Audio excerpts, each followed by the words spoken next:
Hello, ladies and gentlemen. Tonight is the Happy New Christmas, no, Happy New Eve, Happy New Year, Mapu, but actually, I don't even know what to do for this one. I'm not prepared! So, I have some games, and I want to cast them, so I'm just gonna do that. Need like a minute, set up my drink, and then we can go in Clem against Scarlet. What a treat. What a treat.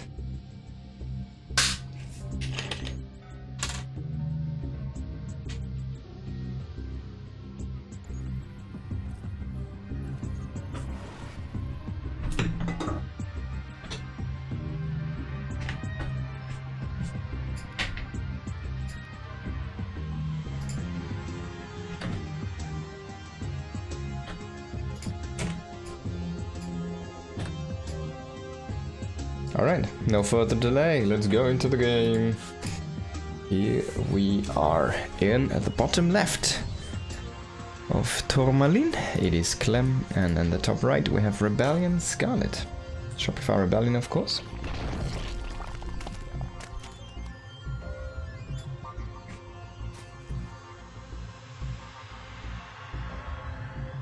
Scarlet playing a Zerg. I haven't seen many of her games recently, I have to say. So I'm always interested though. It brings a very kind of unique, crisp playstyle, very fresh at times, very powerful at times. Been a professional gamer since basically the start of Wings of Liberty, so she's been playing for way longer than Clem at a professional level, but Clem has definitely peaked higher than Scarlet did. Even though she won, I want to say, several championships, it's not on the scale of Clem.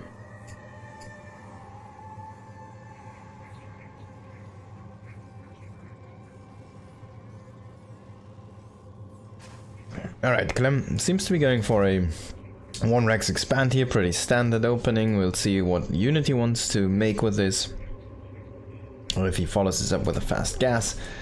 On the other side, it's also a pretty standard opening here. Scarlet has been somewhat a devout, I want to say, to the, how do you say, walling hatches. We've seen that before, but not really in this matchup. It's been more a ZVZ approach and a ZVP approach, not really in ZVT. I haven't seen that yet. And that's been like, I want to say it's been a year or so. That was when walling in Brood War kind of fell off a little bit. Like the Super Turtley style, which Lava and stuff did kind of popularize there, so. But I want to say she would be someone to go for something crazy like that, but she's just gonna go for a regular third base, it seems.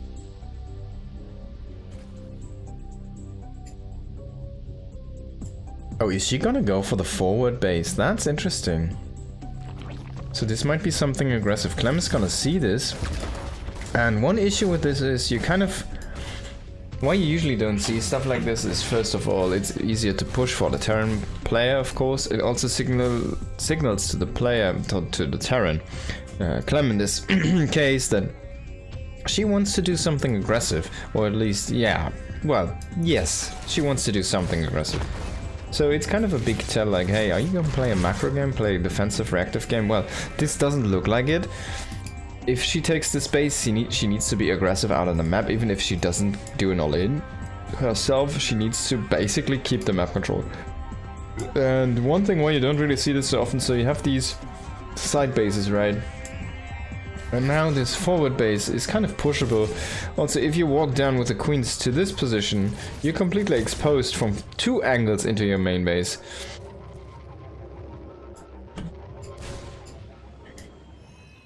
Which on regular thirds don't happen that much. Clem is trying to get the creep gem, but doesn't get it, unfortunately. Queen movement is pretty solid here, I want to say. But this one might be a tiny bit out of position here. Yeah, it's going to be enough, though, to push the creeper back, the Reaper back there. Right, Hellion's coming through. We've got some Hellion Banshee 3cc here on 1 gas. Second gas is just finished up in the natural. Started mining here right now. You still have the Reaper kind of roaming here, still trying to intercept anything he can. It's just kind of monitoring what kind of units are being produced, what stuff is coming out of Scarlet here. And ideally he wants to see this. And oh my god, he's gonna catch this? I can't believe it. So he will catch one drone. That's better than I thought, honestly. And you can swoop in from the other side right now. You've got everything here defending in the natural. Can he get one more drone? Yeah, he's gonna certainly get one more drone. But the Hellions need to run into the third base. Actually, the defense is here in time here for Scarlet. So now the Hellions finally move. If you would have moved them in at the same time, this was completely exposed. He could have probably killed 4 drones additionally to what he already killed. 3 drones is quite nice. It's gonna be a Roach Warren. We do see the lair coming in, and now you will see why you don't really take the space as the forward base here for Zerg. That's the third, because this position is harassable by the Banshee. He can just move around, shoot from here over the top, and the Queens are gonna have a very tough time. Then in the meantime he can run in with the Hellions. If you lose them, though, to a Lynx around, that might be very stupid. So he gets 1 kill with the Banshee here. Needs to get out. And the Hellions are gonna get killed off here. Boom, there we go. Banshee's still in action, but it's gonna get chased by the Queens, and we did see a bunch of Lynx. I said she needs to play this with map control, so she made a huge swell of Lynx. That eats, of course, into the drone explosion, into the drone counts. Oh my god. The Spore is not in time, so we lose 2 additional drones here for Scarlet. It's been a bleeding fest, I want to say. If she doesn't lose any drones with this looks completely different. But as of this right now, she lost about, what, 6 drones here? To just some light harassment. She did kill a bunch of the Hellions, though, so this kind of could prompt her to try to push forward. And honestly, this map isn't that big. Now that I see this, like if you take this forward base, you can creep through the map very fast, so you can kind of fight off Banshees as a defense anchor. And yeah, Clem's like, alright, damn, I need tanks. Starting the first tank up, I want to say it's the first. Now he already has 1 produced, but it starts the tank production here really into overdrive. We see the first few Queens here. There's an Overseer, so Banshees are going to have a tough time. They kind of need a mass repair and something blocking for them. Then Scarlet has a potential aggression point ready here. This looks more like an all-in, but she is going into a 4th base. She has the lair. She's actually putting up the evolution chambers, so she's just kind of taking aggressively the map control right now. She's gonna make a contain, and Clem is scanning this, and he sees a drone pop. If he saw that, actually, if he looked at that in that moment and he saw the drone pop, he knows this is not an all-in. He knows that he can kind of sell the bunkers. This army's not gonna grow in the next 5 minutes. No, I guess not 5 minutes. Not really a lot in the next 2 minutes. This is more like a aggressive stance, a forward position. She's kind of starting a contain. She's starting a creep infestation to go from the enemy base to her own. And she's gonna manifest the map control with this. Oh, losing Ravagers is not good though. You kind of need everything you have in the front line guarding against the enemy push, because if you lose this now, it is an investment which did not pay off yet. She loses all the creep now, which she had here forward, and she loses the map vision. She gave up the position because of the 2 Banshees. Now she has the double geysers here, needs to take those. She's going to infestation pit, these upgrades. Ideally, once you lose the position in the front, you want to have those about to finish up. Now Clem is like, alright, we kind of survived that scary moment. That was actually not an all-in, so we can go into the armory, we can go into the 2-2, but it is already late, right? So he kind of invested into these bunkers, into these tanks, which are not really doing anything for him right now. So his 4th command set is delayed, the 2nd factory is delayed. He needs to kind of do a tank push, and there's a big opportunity because there's no bailing nest yet.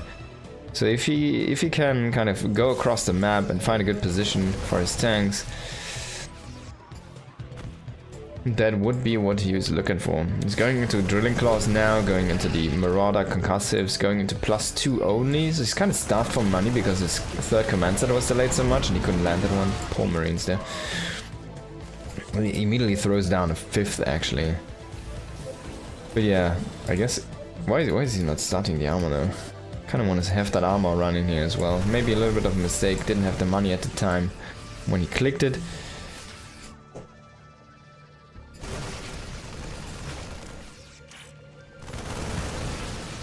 There we go. Forward push. A nice fungal on top of all of the medivacs. Unfortunately, the bile and combination did not connect. And now, well, this position is not creeped up yet. So that's a big issue. We see there's not much vision for Scarlet around here as well. I guess she has the vision. And she's coming from top here. Can she break these tanks? If she can, that's all she needs to do, kind of, because the Marines can't really fire over the ravine, but maybe this Marine force is a little bit too much. Very nice fungal. Oh, some nice bites to connect as well. But maybe this army is a little bit too weak here from Scarlet Ravager. Is not that beefy. And even though this Bioforce is grossly overstimmed, she will lose this base. She has a backup base, so she's got to go there.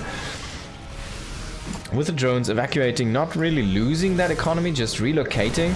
She will probably lose that queen over there. It's just barely gonna get shut down. And now we have Baneling speed finally come in, but so little Banelings. It's not that many, and they come in single file. That's not how you want to have it happen here.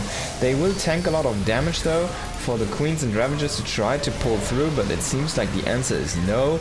Clam's army might just a tiny bit too strong here. And he's about to rip through the infrastructure at this point.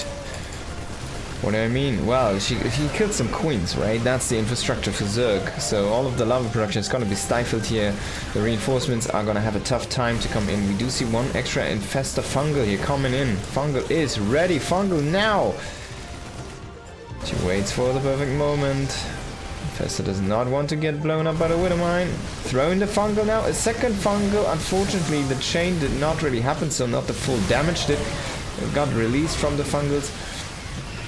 And the Lynx were fighting off cooldown or on cooldown Widow Mines, which weren't able to fire. So, unfortunately, this army, it does not seem to get broken. She could have, like, one Mind Drag sometimes is all you need. One correct Mind Drag. Unfortunately, a Ravager got shot by the mine here. One Roach does get exploded as well, and the reinforcements for Scarlet were just not enough here. Very well done by Clem. Very well done. Very interesting approach, I want to say. Kind of cool. If she doesn't lose the 6 drones, she's about 60 drones. Maybe the contain comes a little bit faster, and she actually can deal a little bit of damage, like break the wall or something. Like, there were about 2 tanks when she hit. If there's only 1 tank, maybe she can break down the wall. If she doesn't lose the drones, of course. This is kind of designed to play against the style that Clem did display, where he basically went up into 3 cc's on 1 gas and then goes into the second gas at the natural and goes Hellion Banshee with this, right? So this is kind of designed to play against that style. Very interesting approach, I want to say, from Scarlet here again. Unfortunately, it did not work out, but this looks very powerful, right? You kind of take a position in front of your opponent, and you cannot do this on this map, by the way. As you can see already, there's the natural, there's the third base, there's a ramp. You cannot do this here. You need even ground. If you take this position, it doesn't make any sense. That was a kind of a map-specific thing, which we saw there, and it only works on maps where there is like a third base that goes in a direct path to your opponent. Very cool to see something like this though. Map specific strategies look extremely powerful there. And honestly, against most Terrans, I think this is a completely different game which we saw there. There's no big counter push, and she kind of can pick apart at the map and pick apart at the opponent.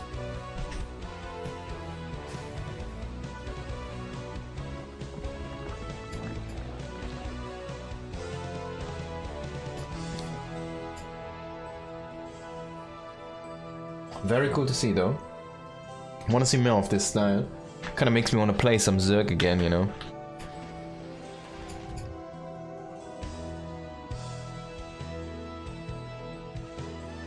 It's like a big lurker contain without the lurkers. You use Ravagers for that, and Queens. And then, of course, later on Banes 1-1, and I wonder what the follow-up would be, if it's gonna be Hydras or Mutas. There's like, even though it sounds very weird, that would be an opportunity for late Mutas, a fast Hive and Greater Spire, for example. There's a lot of forks in the road for that build. It's kind of cool to see, really. Oh, this is interesting. So, see this? She takes the drones off gas earlier, and she only mines with 1 on gas. So she's gonna boost her mineral income a little bit, but will be slightly later to the speed, of course, for the link speed. So gas is gonna accumulate now.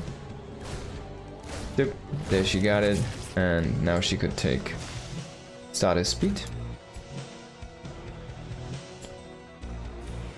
Or she doesn't and goes into a fast layer, for example. She actually just pulled out of gas, so she just takes the gas and waits for a moment. Now she's done speed. There's 2 Reapers. This game is not like a Reaper or Lane or anything, it's just 2 Reapers. So Clem is gonna try to at least get the creep tumor, deny the creep a little bit, and it's a statement basically. The last map, all of the units that Clem made for harassment and map control, they kind of got shut down. The Hellions, the Banshees, and the Reaper. So now he's like, alright, I'm gonna invest a little bit more into early map control, and he takes that map by force basically with the double Reaper here. And there we go, so he's gonna go now for the snipe attempt there. Unfortunately a little bit mismicro, that 1 Reaper should have been shooting 2 times more and probably killed that tumor, but unfortunately for some reason he cancelled the shots before they actually did shoot out. And Scarlet is pushing a little bit too far, I want to say, with the queens there walking off creep for quite a while. They're already gonna try to go into the direction of the 3rd. She wants to inject that, of course, but she cannot lose any of the queens here to the Reapers. This is like a funny thing that can sometimes happen where you lose queens to Reapers, because Reapers are actually pretty good at fighting queens. And well, she does lose the first drone. Link speed, that delay kind of coming in right now here. Just 2 seconds earlier on the link speed might have had a big difference there. Just that timing. But she manages to push away. Oh my god, that queen kind of got blocked by the freaking thing, and then tumor. That was so stupid to see. What an interaction. Sometimes, you know, when you see this game and you see units behave like that, you think of StarCraft Brood War and Goliath and Dragoons goofing around.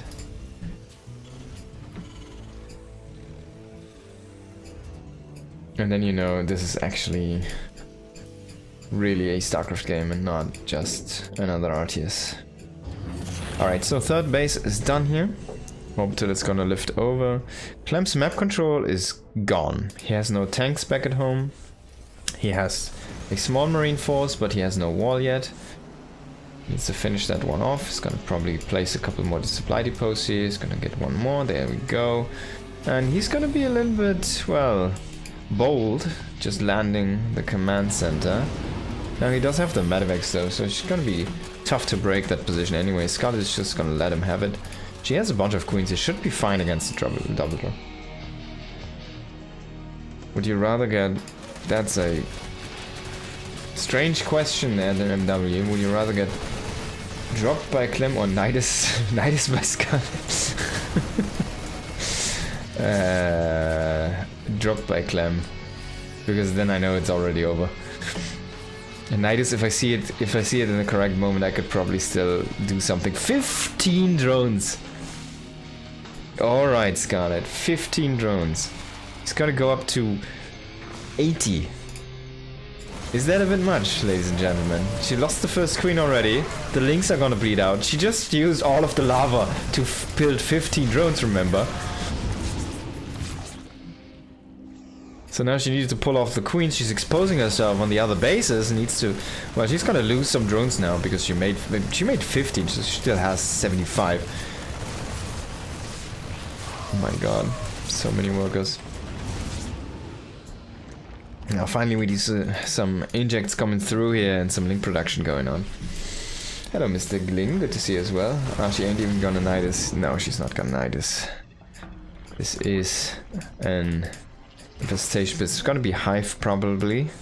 But she used some infestors, so I want to say the ultimate goal would be a ultraless composition with this. Baneling, Ultra, Ling with infestors.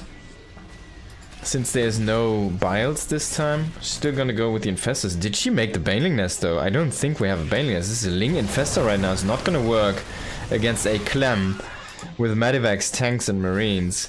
Combat shield's about to finish up. 1-1 is done. The 1-1 is still a little bit off here for Scarlet, and if this timing hits correctly in the next 15 seconds, well, it's gonna be a tough fight here. She kind of needs to hold out. I probably would give up the base, relocate to this position here, if need be, just to let those upgrades finish. But seems like this Ling flood is gonna be at least upgraded enough. She kind of wants to have the +1 though as well before she's gonna fight here. There's no Banes with this. She's gonna go Ling Infestor. Can this work? +1 is not done yet. Unfortunately, the pickup happens. No follow-up fungal here to keep the marines in place. The tank is also gonna get picked up. So actually, no big losses here. No, actually, not too many on the side for Scarlet as well. What an interesting approach. Immediately going into 2-2. Okay, I like that. She has the macro hatch, which also makes sense because she's playing a Ling composition. But this is only Lings. Ling and Faster. There's the Ultralisk. So she's kind of using all the gas for Fungals and Ultras. And no Banes. And upgrades, basically. So it's a fast upgrade style. We see already the Adrenal as well come through. A fast upgrade style with no real gas-intensive units until the actual tech hits with tier 3 on the Ultralisk. But I mean, now she's kind of exposing herself. She's gonna go in with the Lings. I don't agree with this. There's a bunch of Helmets even at home. She's gonna do a lot of damage, but look at that. We have a big army here over on the right side as well. A big army already cancelled the base on the left. It's gonna kill the base here on the bottom left side. I feel like Fungals are not gonna do the trick. There's a couple medivacs. Maybe she's gonna kill a few units. Fungal still does damage. You don't want to underestimate that, but I mean, healing is still pretty good from medivacs, and as you can see here, this base is gonna die. This base might survive. Oh, the Widow Mines are just gonna be enough to clear this, and the tanks are focused fire on top of the base, and the hatchery falls. This was a nice attack here for Scarlet. She cleared most of that mineral line with the Lings, but she lost so many Lings in that moment. And I feel like it was not the perfect time here to set up such a big counterattack for Scarlet. She loses 2 of her bases, 2 of the production facilities, which is crucial, right? She's going Lings. She needs lava. Look at that. She has like 600 minerals right now, so finally she starts up another Ultras. But the Ultras, they still need their upgrades. They're not gonna be really beefy. They're gonna be killable by Marines, and this force is already knocking at the front door. I feel like the timing is just a little bit too bad here for Scarlet. She did not retake the base in the right as well. A Fungal is gonna connect, but not before 2 of the other infestors do die here. And GG is gonna be called just before the Ultralisks do spawn. Well played by Clem. It's gonna take that serious. What a Fungal, yeah, but unfortunately it didn't work out. Yo, very good to see you. Are you gonna play some TBC? I think I might do. Already paid a couple months. Of course, Horde. I'm not gonna play with Space Cows. I'd rather play the furries. Okay, next we're gonna have Clem against Cure, and that's gonna be a TVP.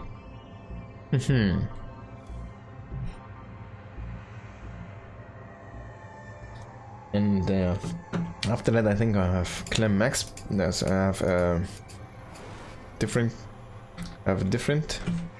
pair, and then I have some Evo. That's what I wanted to say. Okay, it's a best of 5, to my knowledge. Let me actually check this real quick here.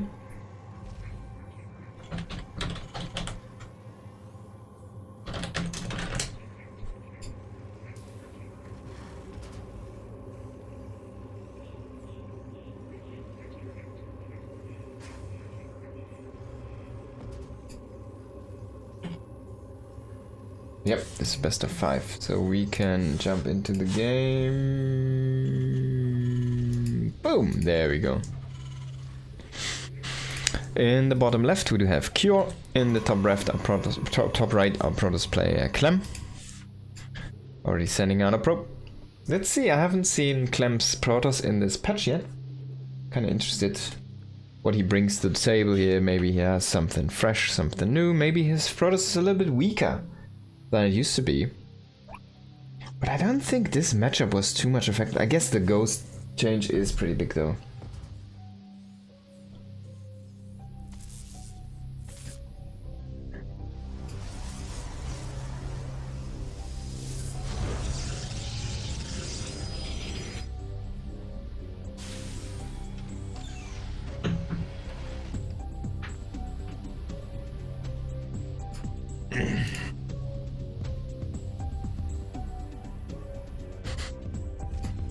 Alright, so let's see what Kyo's gonna do here. Of course, I'm prompting for that factory first here. Into most likely expand later. He already pulled out of gas. We see 1 and 1, so he's maximizing for minerals at this point. This should also mean we're just gonna see a Cyclone, or maybe just even only Hellions, because he's going really low in the gas right now. Usually you see 2 and 1. Which amounts to 1 geyser mining. This is not even a full geyser mining, so he's really gonna try to boost for that command center. And yeah, let's see. If he just makes an add-on right now and starts a marine, I wouldn't hate it. Okay, so this is gonna be the Hellion, yeah. That's what I was thinking. I would have liked to see a Cyclone, honestly, just because how good Clem is. But I don't hate it. Hellion is fine. He's gonna go the double Reaper, 3 Hellion most likely. Sorry, 3 Hellion double Reaper there. And then he will transition into something else. Okay, that's an interesting depot. He's not gonna make that in the front. Or in any like vision position. So this is not gonna be able to spot a Warp Prism come in. God, he shot the dog! Damn. Cure, the savage. After he killed the adept, he shot the dog. So first adept down. It's pretty good here for Cure. And maybe he has an opportunity. Remember, Protoss units are pretty scarce in the early game. He only has 1 gate on production. And he has like 1 adept and a stalker. He's repositioning the units right now. And he has a shield battery in the natural, but nothing in the main, so the Reapers might have an opportunity in the main. They're coming in. The Adept is gonna shade to the top. Reapers are gonna start shoot down the probes. We have the Hellions coming in. No! Cure! He's microing the Reapers while he should be microing the Hellions. Oh my god! He's back in, but he goes back out. The Reaper does die. He still kills 4 probes and only quote-unquote loses the Reapers. Let's have a quick check. He also gets some mining time, but that was the opportunity for the Hellions to shine. All the probes lined up beautifully. But Kyo rather wants to make his third command, so there's a Cyclone behind this. Okay, I don't... Yeah, I like this. I like the Cyclone. I always want to see kind of a Cyclone defense against the Clem. Just because it's gonna be so flexible against this player, and it just gives you so much staying power here. The Marines can jump in the bunker whenever they want. Oh, they probably shouldn't have, but I guess he's still gonna get the edit. Oh my god, that was the last shot. Now Hellions coming in again here, but already enough Stalkers. Even the Warpin just blocking this Q, not really controlling this kind of weird thing to me, honestly, but not really like him. It doesn't look like that, you know, sharp as of yet in this set. And walling here with an engineering bay as well. I like this addition to the wall. I mean, even though it's a crucial upgrade, he still is lacking the tanks. He knows there's gonna be this Blink Stalker attack coming here. Charge already behind this. We do see 3 gates, I want to say. Yeah, so this is actually quite a powerful attack, but only 4 Stalkers. Need to be careful. Then this is where the Cyclone can shine. So now he gets a lock-on on the Warp Prism. It's gonna push that back quite far. That means these Stalkers are gonna have a rough time. Oh my god! And that's a Clem for you, man. Can't believe it. We did used to need parting. We used to need parting for stuff like this. Now we have Clem and Hero. That's how you control your Protoss units. You get 1 volley off, then you walk a little bit into... You kind of bait them in, and then you blink over and get the second volley and just kill the frickin' Cyclone, and then all of the threat to the Warp Prism is gone. There's no Viking. And now you can just freely be aggressive here. He loses one Stalker to a tank, he loses another one to the Marines and the tank fire. So, of course, Clem likes to be overly aggressive as well with these Produce units, kind of overestimating them at times. And Cure, again, not looking. I'm not sure what he's looking at, but not... I guess he was looking at the Observer, which he also doesn't kill. Oh my god, this is going like a... This is a disaster of a game for Cure already. I can't... Like, this doesn't sound like much, but it's a professional gamer, ladies and gentlemen. This person is a professional gamer. He makes money of playing games and beating other people in that. And this is not how you do that. If you're not sharp, if you're not concentrated, it's not how you beat someone like Clem. I cannot see this future here. Unless Cure kind of somehow gets it together again and starts a comeback here for himself in his sharpness. And I mean, now he wants to have the second scan, right? Usually this is where he scans most of the times. He doesn't have the energy. He doesn't want to drop the mule. There's a scan. Oh, he only stims 3 Marauders. That's really cool.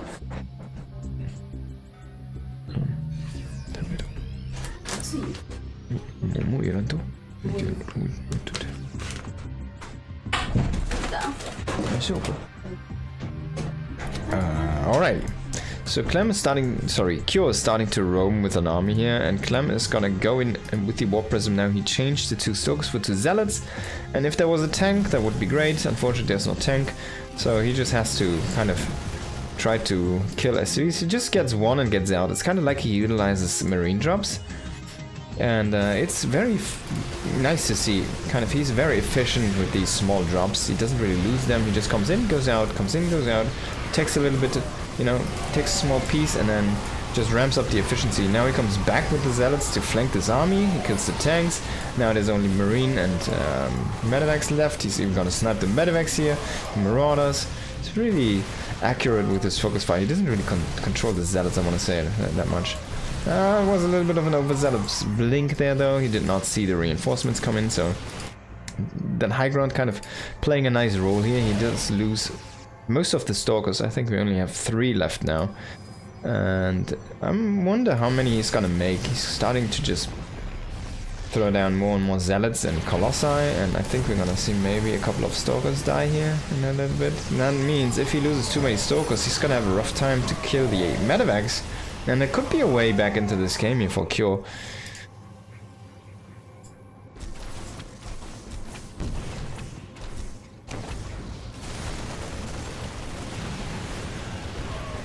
That's nice. That's what I want to see here.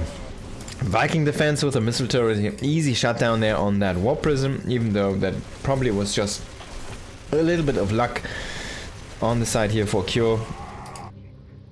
Because he probably made those to counteract the Colossi, I want to say, still producing Vikings. That was a very, very solid defense. Cure is throwing down the 4th command center, and finally a change of pace here in the game. So you see Clem is starting to put up the 5th as well, but I think the Ghost Academy just finished up. He's going to throw down the 2nd starport. We're probably going to see some Ghosts march away very soon here into the field, and if he can get that transition going, that's going to be basically all he needs to do. He's gonna catch both of these Zealots, very nice for him. And if he can kind of snipe this base, this is a Nexus with effectively 200 HP. If you throw down a couple of EMPs and you just snipe the Nexus, well, it's gone. You need like 2 Ghosts and, I don't know, 4 Marines to snipe the Nexus within a couple of seconds. It's a little bit of an expensive task force, yeah, but you can just pull out with a Medivac again. If you go by, you know, with a unseen route. But I want to kind of say Cure's map vision is not really great. He did not put up any sensor turrets, he did not have any spotter marines, he still does catch the army, and he's not caught by the reinforcements, which is nice for him. I wonder where this base is gonna land. Does he want to take this area, or does he want to take the bottom center? He might just take... I don't think you're gonna take this one, it's just too far away. So for now, the commander is gonna be one of the Vikings here.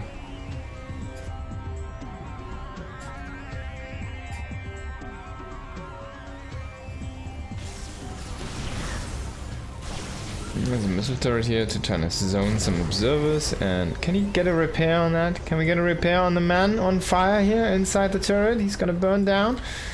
He's gonna burn down. No, no repair, so he's gonna burn down. We do have the first few ghosts. They have their AMPs locked and loaded. There's only 100 damage, by the way. The turret did burn down. I'm so sad. And Clem behind is just expanding. He's just posturing. He's saying like, hey, I want to have your my armies here. Let's play some ping pong tennis. I don't know, table tennis, whatever you want to call it. And let's trade some blows. Oh god, what a disgusting disruptor. 10 kills. Oh. And now he can push in. He recognized that I just killed 10. That's 15 supply with one hit. Now he's just gonna say like, your firepower is just not strong enough. So let's just try. And yeah, I mean Kyo still has enough, but it's very low HP. Oh, another good hit there on the disruptor, not as disgusting as the first one, but this is not looking great. The Vikings are not doing anything, finally landing here. Start to kill these mechanical units, but the Immortals and the Zealots and the Stalkers are just too strong. GG is gonna be called. Kyo does lose the first map. He didn't look sharp, I want to say. So if we have like a peak cure, a sharp cure, of course I feel like there should be a very good chance for him to just win against Clem. But it feels like also Clem's a little bit of the nemesis for cure. By the way, I've got popcorn. You should get yourself some too. Popcorn is very nice. And then we go into the next one.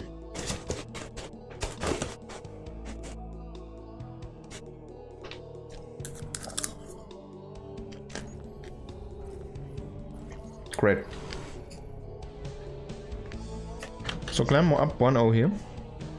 In this best of 5. And he looked very good. Let's go into the next map. It's gonna be Ruby Rock. I would share my popcorn, but it's a little bit difficult. Got Kyo and we got Clem.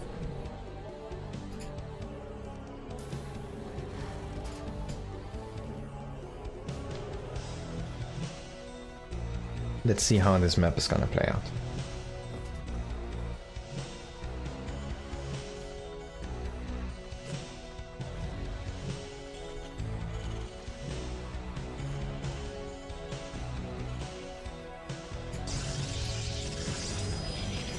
Do I want to see the same opening again from Kyo? Maybe.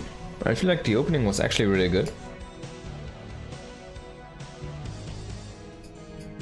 He caught the first adept. Reduced the unit count to 2 from 3. He basically killed 30% of the army, right? And after that he goes in. He does well with the Reapers, but he kind of delays the Hellions for too long. And once he moves in with the Hellions, he just didn't control them correctly. He didn't control them at all, kind of. So he wasted a crucial shot, or maybe a couple shots, which could have killed like at least 3 drones or workers, I want to say, maybe 5, potentially 10. Sometimes 2 volleys is all you need. Now again, the double gas, the Reaper and the factory here. We're gonna see how many people he's gonna leave in gas. For now it's 2 and 1. So this might be a little bit of a different approach here, not the Reaper and Hellion opening.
Okay, so 3 Reapers.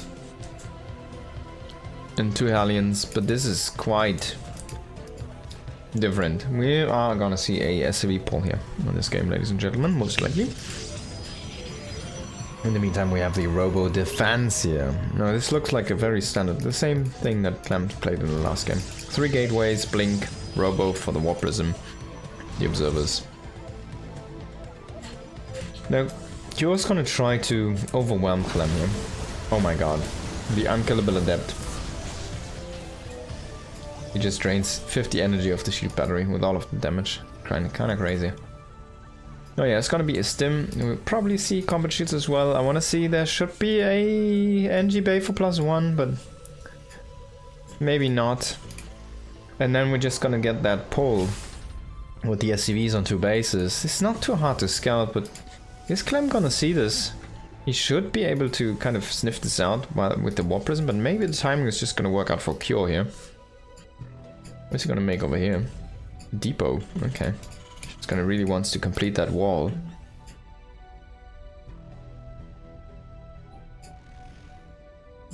He scouts for the 3rd base. Wants to snag that probe, but unfortunately it's got a bit guarded there. The Celestial Guard coming over for the high and mighty probe.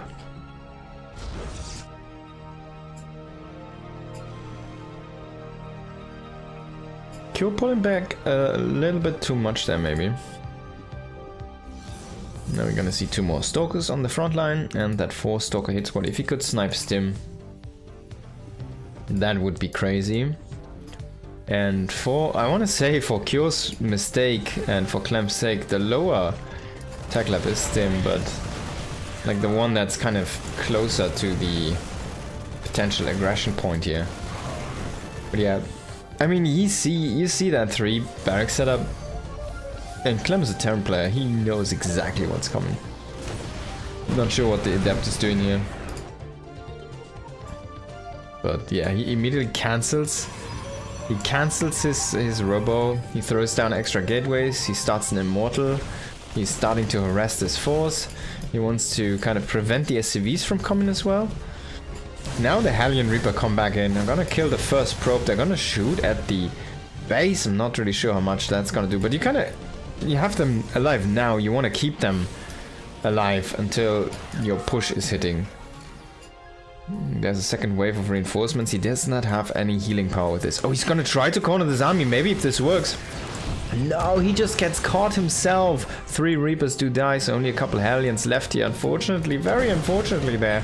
Would have been amazing to have the Reaper grenades with this army, because honestly, what's it to micro in this army? You siege up the tanks, you stimulate your guys, and then you throw a couple of grenades, right? Because you have them. Unfortunately, he does not have them anymore. The tanks are in siege, shutting away the base. And there's the stim. Feels like the bio is very low in numbers, though. Is the firepower going to be enough here for Clem to pull through the defense? Oh, you lose the observer there, but he kills all the tanks. So Kyo, what are you gonna do, bro? He throws down. He has an engineering, but he throws down another barrack. So he did not pull SCVs with this. But this is not a long-term strategy. You cannot play bio without medivacs. There's no healing, there's no staying power in this. He's stimmed again, so just to get away, but to what? There's finally the first couple of medivacs join in the fray here.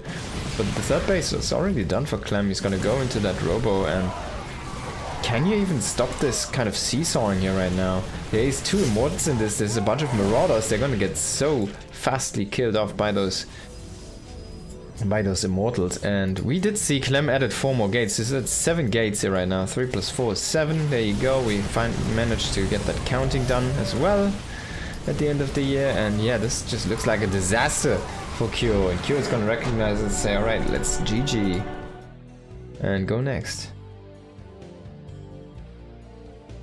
What a seesaw. It looked like Q almost had him. If he pulls the SCVs with us, I think he's fine, right? He kills him. Of course he's all in then, but like that's the moment. There's no AoE. You can't bring the SCVs. You can even maybe bring some, like get some back home.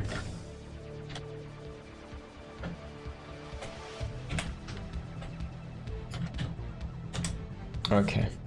Jump next here in top left of Winter Madness Clem, and there's Cure, and he's going into the center. Wants to make barracks very much inside of Clem's face, but he knows he can't, because that's when Clem just pulls a probe and kills the ACV. So he kind of needs to have a good position for this barracks. Oh, it might just be the engineering bay block, we're gonna see here in a moment. But I feel like it's gonna be a barracks. It was a little bit too early for an engineering bay block.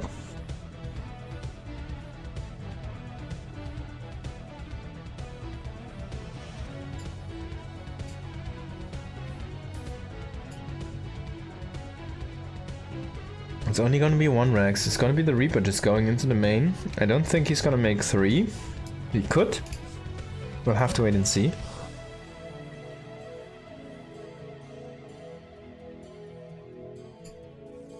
Should make 1, probably 2.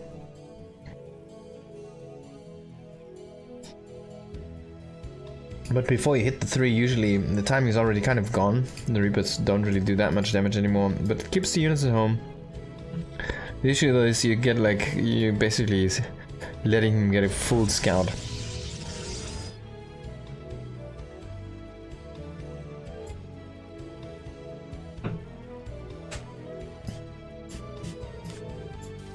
Double SCV. So he's gonna pull for factory and supply depot. He's gonna trap the probe. Brings back the SCV. And the Reaper, I mean, he's gonna be fast. Look at this. There's no shield battery yet as well. He went core before, sorry, next before core. Instantly gonna chrono boost that Stalker, because Stalker's gonna be a little bit more microable. Now, can he defend this with the probes alone? This is probe micro amazing. It looks like it is. It's crazy. He hasn't lost any probe yet. One is red, but this is the bait. Oh, he gets one. He gets one. But that might just all he gets. You can't really fight off a Stalker. If it would have been an Adept, you can kind of kill that with 2 Reapers. But the Stalker first kind of makes this impossible, so he's just gonna pull back. He's gonna get rid of the probe at home. He finishes the second Reaper. He could have even cancelled that one. But you're kind of throwing away a lot of firepower if you cancel that at this point. You can still make a bunker and put Reapers inside. It's still gonna hold the position for a while.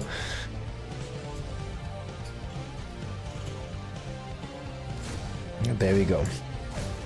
The Reaper's gonna finish off the probe. And finally that vision is gone, but of course Clem has seen everything. He knows everything. He even started this starport timing and position, so he knows it's not going to be like a Hellion drop follow-up or something crazy like that. Also proxied. Kyo's kind of checking for the probe here, for the third base. He's looking for anything he can find. The Adept is just moving out, and yeah, Clem finally gets some vision on these Reapers. If he can get one, oh, he kind of bounces him in the wrong direction there. And then again, he will still get 2 probes. But he does not get a scout in the main. I mean, it's not a big secret. This is a Clem playing Protoss, so it's gonna blink.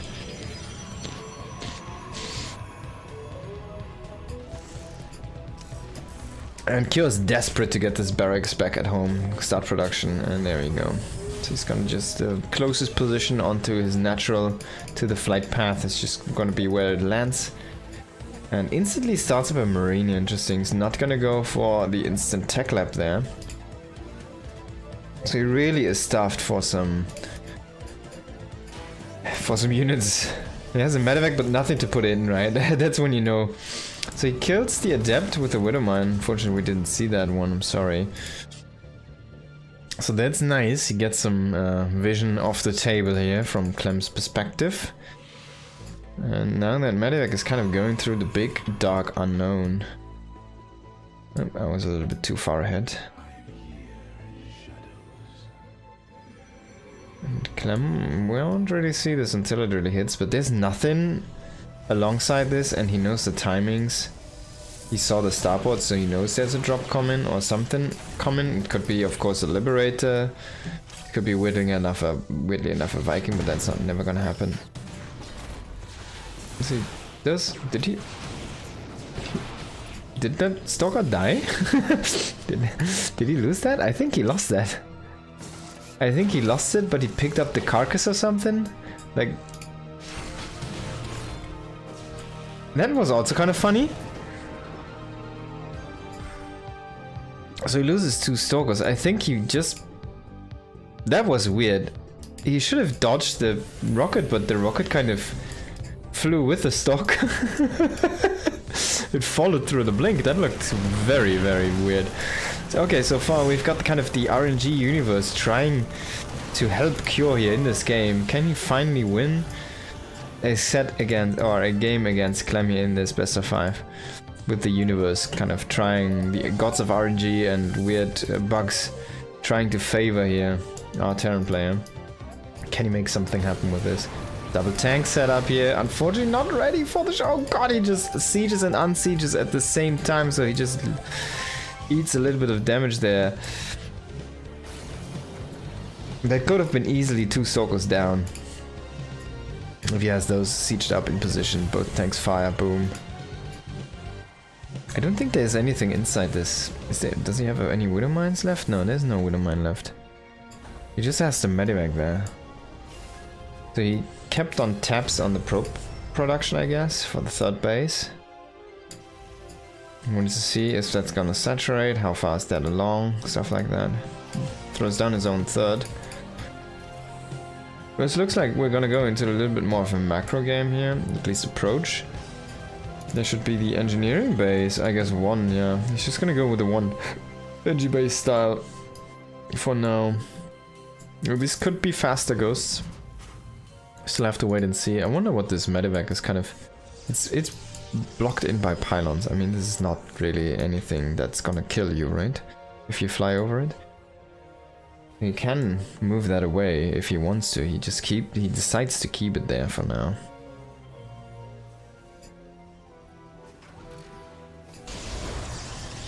Colossus on the way though.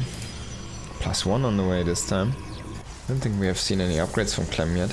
Colossus range on the way, beautiful Atos pylon over here as well.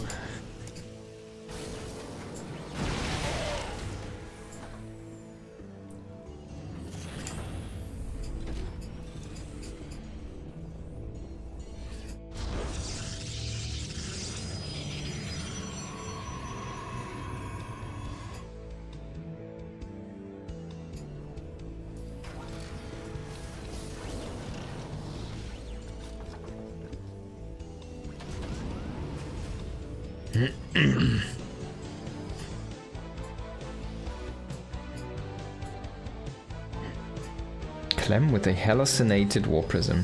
Where's he gonna throw that bait? Okay, so medevac is coming out. Finally, it scouted the 4th base as well. There's the army from Clem, kind of weird with that fake prism and the actual prism.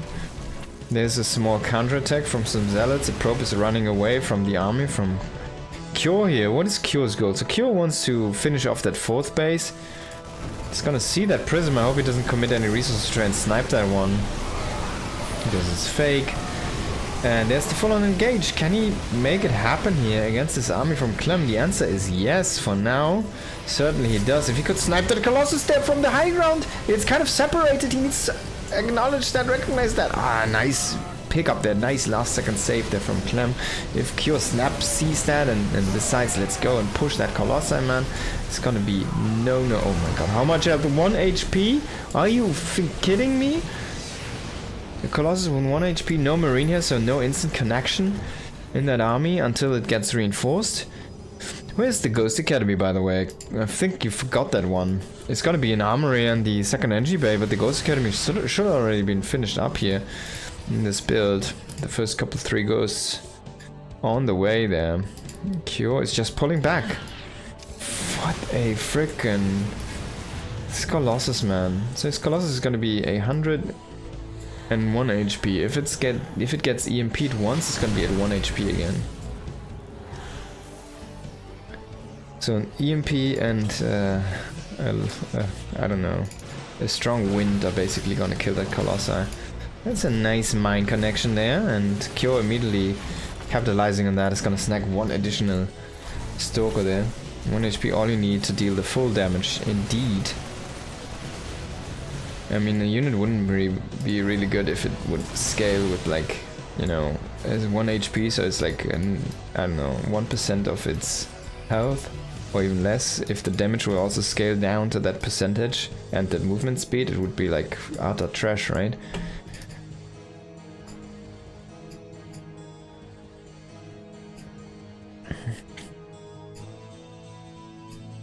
One HP, all you need. You see the Forest of Pylons. This is a creator syndrome, and the one Artosis pylon to power the actual gateways. This is where you see that Clem is actually an amateur Protoss and not a real Protoss. He's a Terran.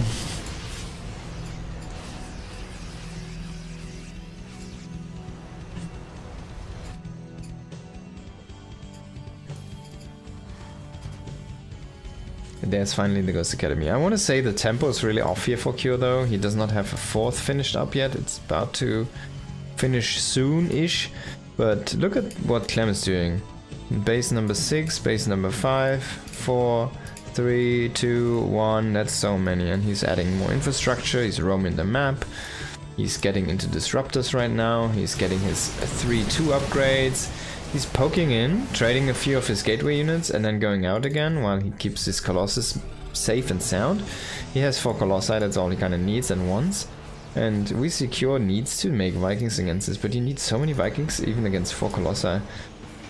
Like it feels like you can never have enough Vikings as a Terran and then you just get killed by the Stalkers.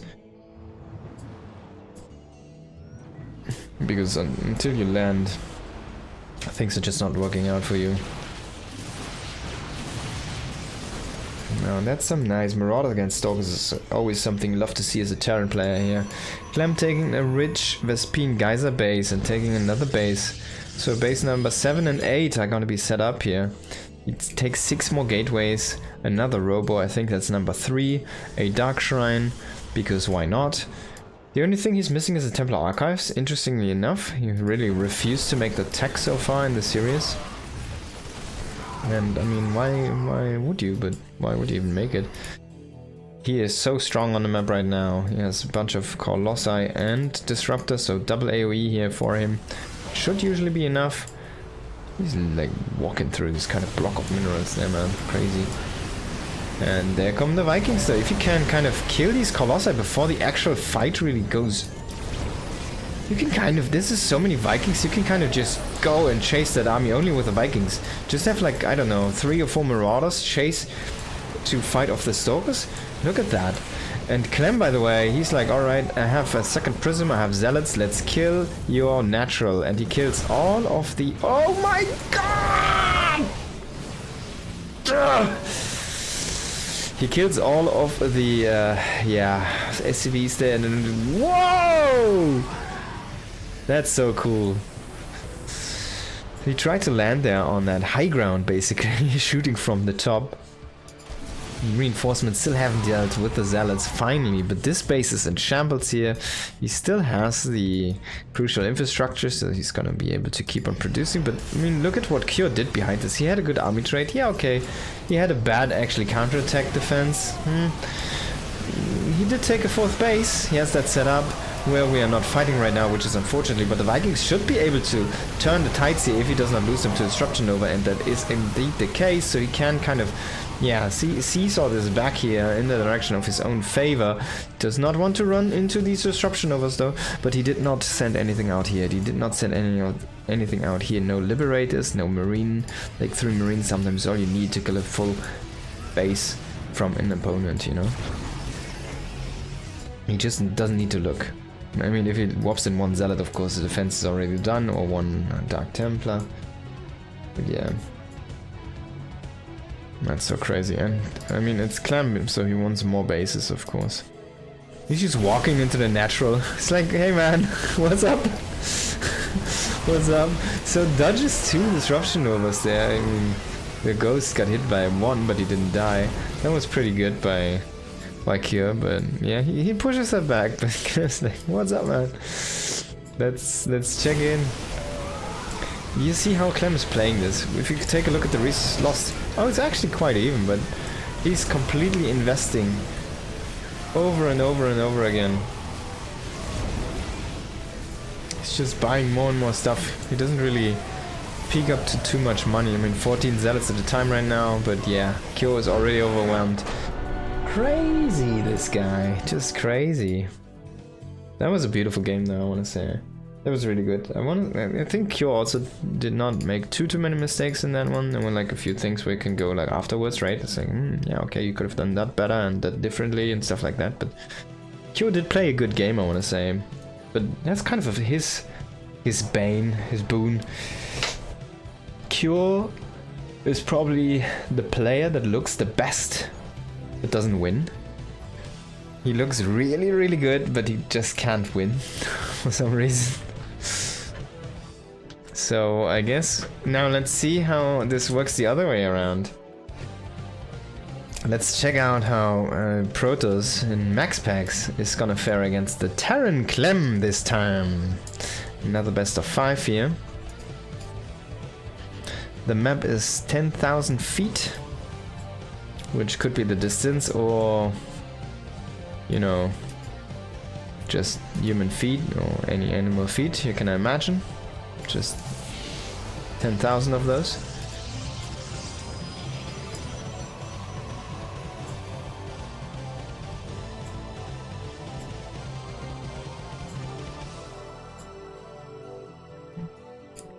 Max Packs, let me think. I haven't really seen too many of his PVZs recently. I feel like I've only casted PVTs. I think I've only casted PVPs from him recently. It's been keeps on hitting hero and stuff. It's so weird. And he hasn't really been performing that well in PvP. And it seems like this patch also is not really the patch Max Packs is the strongest on. He's kind of falling off a little bit. Excuse me. Now there's gonna be that engineering bay block. We see 4 probes being pulled to deal with this. One is gonna chase out the SCV and 3 are gonna keep on working on that NG base. I'm gonna try to be greedy and sneak in one more here. Oh, he attempted to do so, but doesn't go for it. And there's a cybernetics core on the way. And on the other side, it's gonna be a factory opening here. It's gonna go 1-in-1 in gas. So we know what this is. We saw this from Cure earlier, and I think Clem is like, hey, I like that build. Just gonna do the same. He probably knows it, I don't know. They're teammates and all that kind of stuff. But we will see the 3 Reaper and 2 Hellions, most likely, and a very, very fast second command center with this build. He's just gonna swap the ACV because he doesn't want to have the 10 HP guy build that one. But of course Cure did not do this with an engineering bay block, so it didn't really work out that well, I want to say. I feel like the engineering bay block was not worth it. Ideally want to have that at, you know, 99% finish, of course. What are those kind of balls? Kind of just floating. I guess we got some balls on this map. But yeah, you already see the Nexus finish up here. CC halfway done. So you're not a little bit behind here, but you have, of course, opportunity with the Reaper Hellion task force here. And if you can kill this Adept, it's already pretty good. We saw that kind of Cure did do the same, managed the same thing. So he kills the first Adept, that means there's only 2 units. And oh my god, if he could kill that second Adept as well, it would be amazing. He's gonna eat a shot on the Hellion though. I really like the target firing here from Max Packs there. Getting that permanent damage, but now he needs to fight the Reapers, because if he does not kill the Reapers, he will lose his own units, and he does lose another unit. So that means his defense is here. It has 4 legs and it has 2 lasers. Is it gonna be enough to kill off 4 units at the same time? I don't think so. We do see the bounce does work in favor here of Clem, sorry, of Max Packs. But the second one does work in favor of Clem here. 5 probes already done. I feel like Max Packs is someone who kind of leaves games after these moments, you know? It's just too much damage. Oh, God.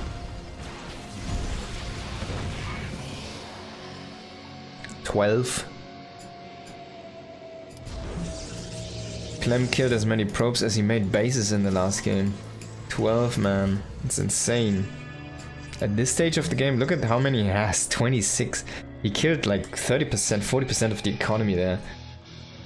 That's a little bit too much, isn't it? If you take a look at the income advantage, it's not fair. That's not fair. That's not how this world should work. It can snowball if you lose that first unit, right? You're so unit light as the Protoss in these situations. Oh, did he see that mine? I don't think he saw the mine. Oh my god, the mine. Oh no! Ow! Oh! 7. Oh, 2 more. And he just casually walks out of the store. So it's like, alright, I've bought all the things I want now. Let's go back, take a ride.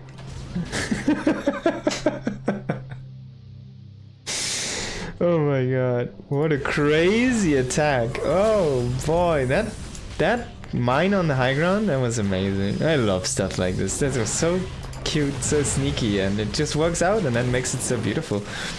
And that's the game basically. 22 probes against 38 SCVs. No, I don't think you can come back from this one, Max Packs. You need a wonder. You need like... He needs 3 or 4 fights to completely go into his favor to even have a chance to be even again. I mean, he's doing some nice harassment right now, but actually, I mean, he's not really... He's only kind of stifling the production. He's not really reducing the SCV count. He's killing 6 SCVs, but if you look at the SCV count, it's not falling below 38. It's been at 38 for this time, basically. So he manages to keep up or catch up in like a couple of probe cycles. So he's back to 25 now, but it's clearly not enough. I mean, there's an advantage about 1,000 at times of this game right now. So, and that's per minute. Like, imagine Clem can make 2 command centers per minute and 4 Marines, more than Maxpax as the current mining. This is a disaster. Maximus is gonna throw it all in one basket. Let's just go in with the Blink Stalkers, try to win the game. GG's gotta be called, man. That was Clem kind of being the doctor. And yeah, Maxplex was not having a good time. He first cut his leg off, then the arm, and then he cut the head off in the end. What a beautiful doctor. That was terrible. That was terrible. Clem. Disgusting. Disgustingly good. But yeah, cute move. I really love the Widowmine, man. That was insane. A very nice tactical move. Of course, like Maxpex didn't have high ground vision there, so he didn't see the position where the mine burrowed. And he just pulled back the workers to... He never got into vicinity, like close enough to the mine, so it revealed... So he pulled back the workers to the mineral patch, and the mine was just in range of 1, and then he gets a shot on 7, and so, man, madness, madness.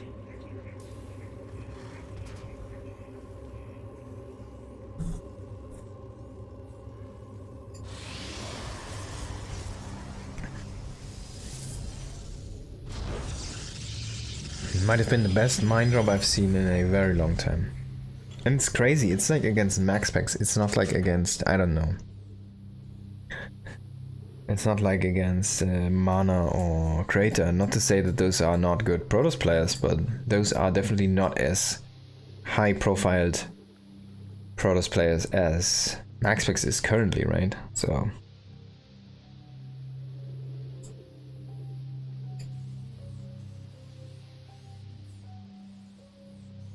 crazy stuff.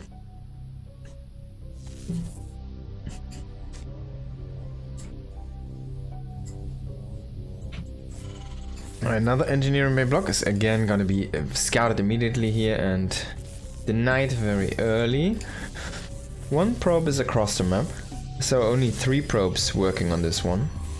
Means this is gonna stay for a little bit longer. You can see that actually by the damage numbers that probes or any attacks against building turret structures they don't have armor, basically. The building armor only gets done when it's finished, the +1 armor.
Now this game is a completely turnaround on the approach. We saw a 1 barracks expand here. It's the same engineering bay block, but a completely different follow-up from Unit 1. No Reaper, instantly into Marines. It's gonna go into the reactor very fast. It's gonna start a mass producing the Marines. And he of course throws down the faster command center with this. Now finally we have got the Hellion to kind of keep on chasing these adepts. So if they commit, they actually commit to more damage being dealt to them. And he might be able to snipe this one. Oh no, it barely gets away. Oh, he's really gonna go for the chase. I love this. And MaxPlex is like, I'm hiding this one. Such a great play, but that one SCV... Is he gonna see the adept? Oh, barely not. Man. Now it's gonna get killed by the adept. But the Hallion's gonna come back. And he will finish off the adept because there's not gonna be a recall. Oh! He loses the second SCV. There's an adept in the main. What happened here? I was too focused on the... Oh! He loses the Hellion! On the Hellion story. So he keeps this adept alive, weirdly enough. The other one does die. MaxPlex, what a great move. Some great microman. A lot of damage there actually being dealt here to Clem. Killing 3 SCVs is quite nice, and some mining time as well. We saw a little bit of an SCV pull there to deal with the adept in the main for a moment. Now Clem is saying like, alright man, we need to do something about this. Let's see if we can find something with a drop and a cyclone across the map. Cyclone doesn't intercept anything on the way, so he just goes back home. The drop sees the Nexus doesn't see the drop. So he snipes the cyclone and he waits for the drop. Oh, he waits for the transfer. So MaxPlex out of position. He is not, you see, he's not ready here. And if Clem is a little bit, oh, he's expecting MaxPlex to be a little bit better. But MaxPlex actually didn't oversaturate, so he kind of skipped on probe production for a while and waited for the Nexus to finish to start to probe that. So Clem was waiting for the transfer, but there was no transfer. Oh, and MaxPlex does intercept the medevac. That's a big pick-off, actually. That's a really power spiky moment for the Terran that just got taken away from him. No more drop. You see, the Liberator was the second unit of choice from the starport. There is no production currently going on the starport, so no medevac for a while, no healing, no drop. That was a very big catch there for MaxPlex. Basically gonna keep him safe for the next like 2 minutes from any drop. And if he can snatch that Liberator as well, might have been a little bit too much. I think we saw an observer die here. There's the carcass of the good one. This is not a push that should work. Clem's just kind of faking this. He doesn't really want to go across the map. He just wants to have another warp in round of minerals being spent into units that are not going to scale as well. That segment is kind of funny. Oh, instantly blinking out of that one. Wait, did he? No, he didn't lose the Liberator, right? There it is, being repaired here in the main. The starport is there, it's not producing anything though. I kind of want to see a medevac here. Must be a very tight build. Clem's money is ultra low at any times here. But if he cannot sneak in a medevac reproduction here, well, the starport's already landed. He already knows what he wants to do with the money here right now. So he will snipe that observer, but I mean, he doesn't have stim yet, of course, so why would you make a medevac, right, if you can't stim? Oh, he might lose the cyclone.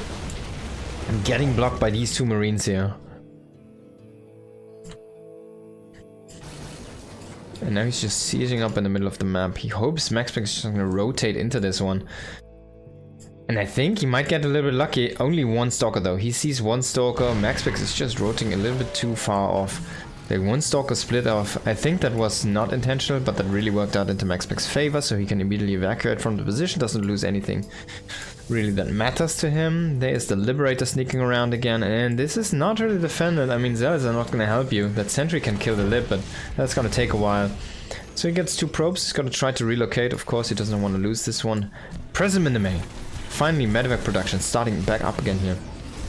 But Zealots are already there, a couple more being warped in here. So this is the difference you see from Clem and other Protoss players. Oh, that friendly fire was actually very huge there. 8 SCVs already going down. Wow. Clem pulling through. The Zealot was being targeted there. So definitely worthwhile here for MaxPax. This is looking the best for MaxPax spin in the series so far. Now if he could get an aggressive stance here, if he can kill off the tanks for example, maybe he eats a little bit too much damage there though on the Stalkers. I feel like a little bit of a spread might have just done the trick to swing the fight in the favor. If he could have killed all of the 3 tanks, man, he can just come in, you know, balls out of the way and just swing it in and bring the pain. So he's gonna try to do the trick with some more warpins, but he doesn't really preserve the units. Now he needs to relocate the War Prism here back into his main base. So this is what I was touching on before this action picked up. Oh my god, is he gonna catch the medevac? Oh! No. He didn't even see it. Clem did see it, but MaxPax didn't. So Clem can relocate, while MaxPax cannot deal with this drop. That was a crucial moment here. So what I was trying to say, coming back here, Clem kind of moves in with the War Prism in that position and he just drops like the 4 Zealots or 2 Zealots, warps in 2 more, and he picks them up and goes out again. And then he comes in. So he invests less money into those kind of harassment situations. It's more like a Terran, right? It's a drop he's using and then he's recycling it. And you saw MaxPax, he's just warping in Zealots and he's letting them do their thing. And he loses a bunch of them. I mean, he's still got some good damage done, but it's a trade. It's not like a recyclable moment there, really. That was a good defense there, and Clem might just get kind of surrounded here, stuck. But that's only a prism coming from behind, so maybe MaxPax need that prism here to micro the Colossi. Oh.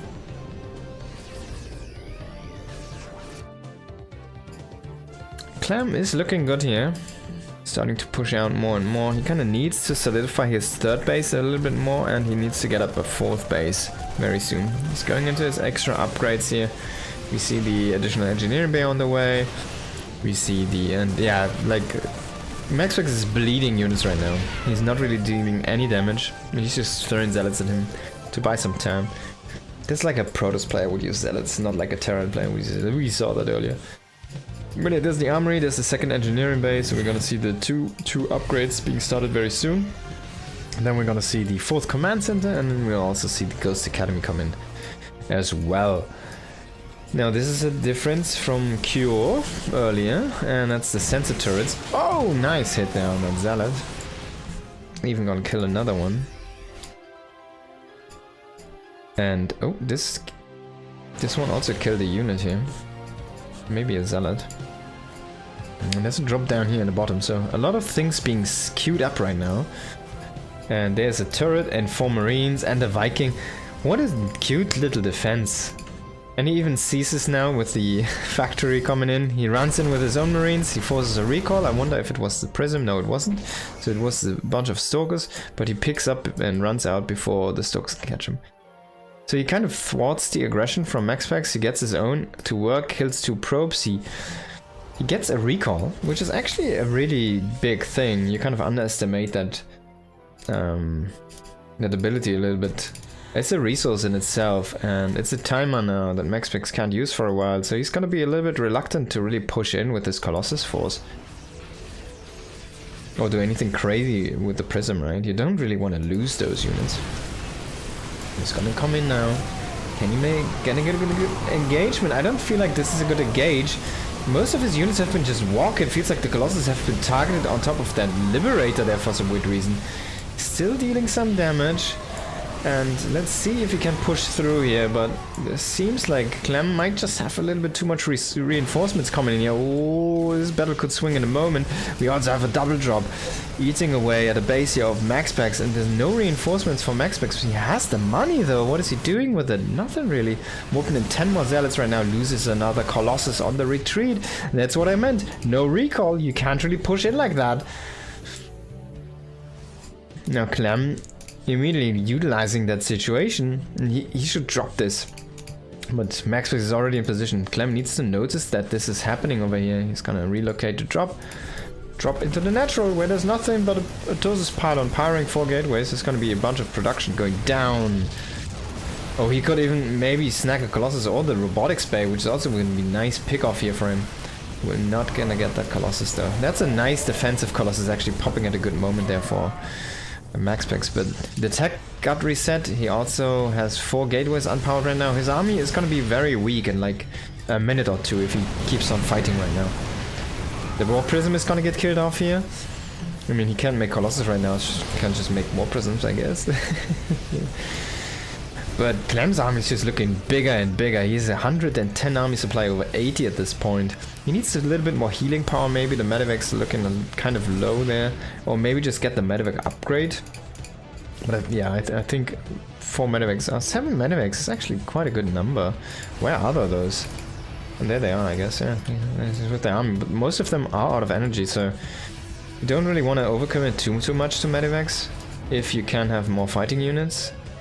So you eventually want to get that upgrade, and I feel like this is a moment where a fusion core could be on the table. Oh, he doesn't have the Ghost Academy yet though, so yeah, definitely get that one first. He's gonna go into his 3-3 upgrades. This is looking good for Clem.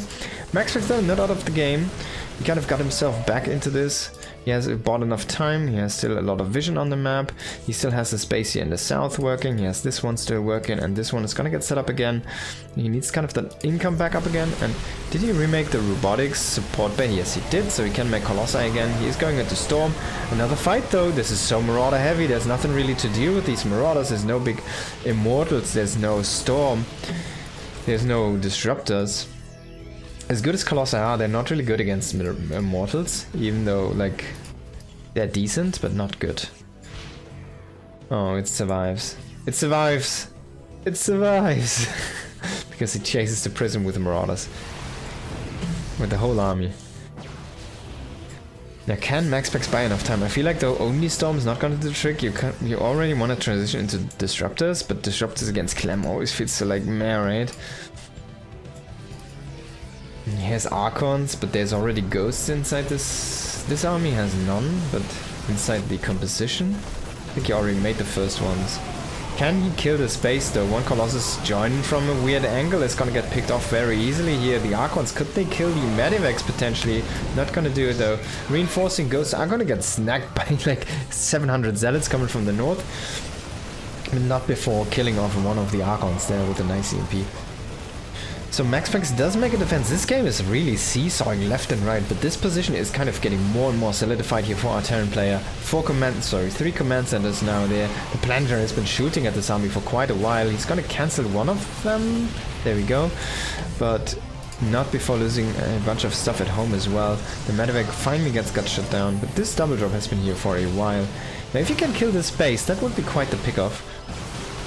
And I think he's gonna get it, but not for free. He needs to kill off, or I guess pay with a few Zealots himself. There's an EMP here, nice. On those clumped Zealots, gonna eat away a lot of those.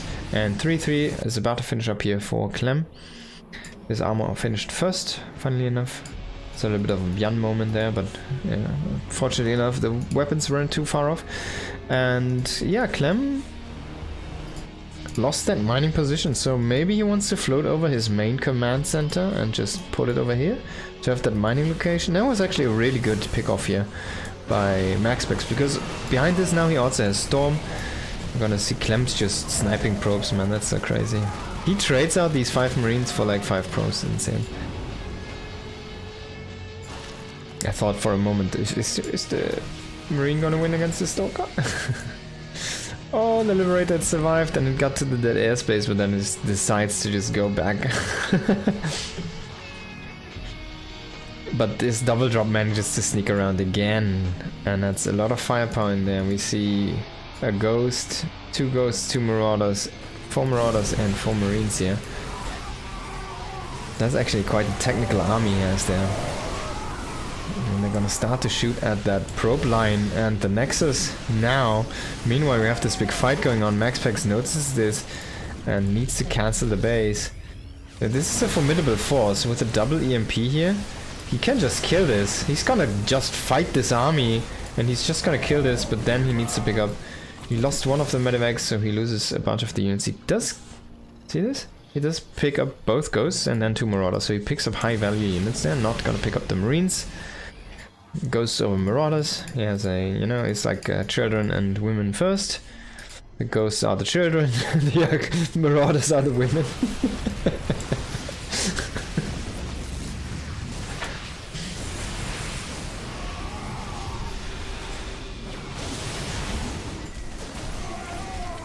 See, the women got, sorry, the children got saved again, but then the whole ship does sink in the end.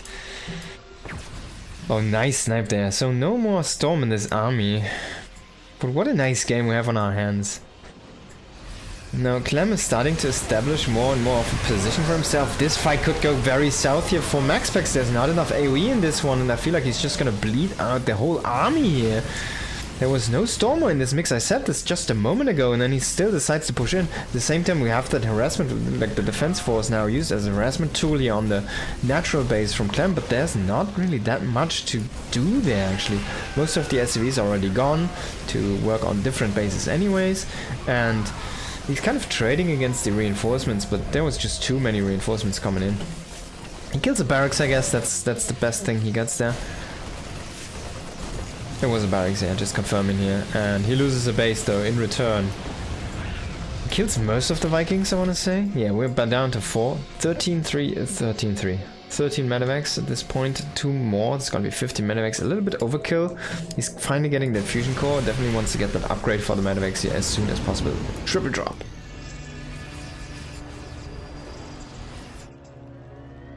Now Maxpex is doing good here. He's decent. But his army trading has been kind of lackluster. Let's have a look at the resource lost. Yeah, it's actually quite in favor of Clem here. No surprise there. That's 6k resources. That might just be enough to kind of pay for the deficit in bases right now. And honestly, the mining operations are not that big for Maxpex. He's finally transferring over some probes. He still has this here, but this, as you can see, is not really that great. These guys should be working from here. But now we have another engagement in the middle. This is not a good army though. 1 Templar, 4 Colossus is okay. 1 Templar is definitely not okay. And 34 Zealots is definitely not good. That's what you want as your reinforcement, right? That's what you warp in. After you lost your first 20 Zealots, you warp in 34 more.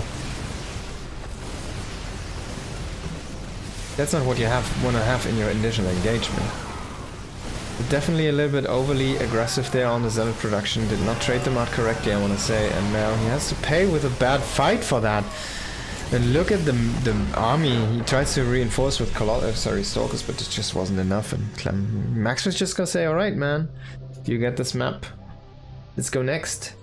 It's best of 5, so there's 3 more maps. Sorry, 2 more opportunities for Clem to, I guess, no. I don't know where the 2 comes from, but yeah, 2 more opportunities.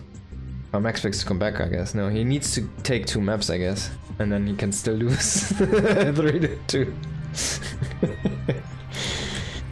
That was a great game, though. Really well done here by both players. Very entertaining StarCraft. And so far, justice prevails as the one and only world champion here playing for Team Liquid is winning this so far. Clem.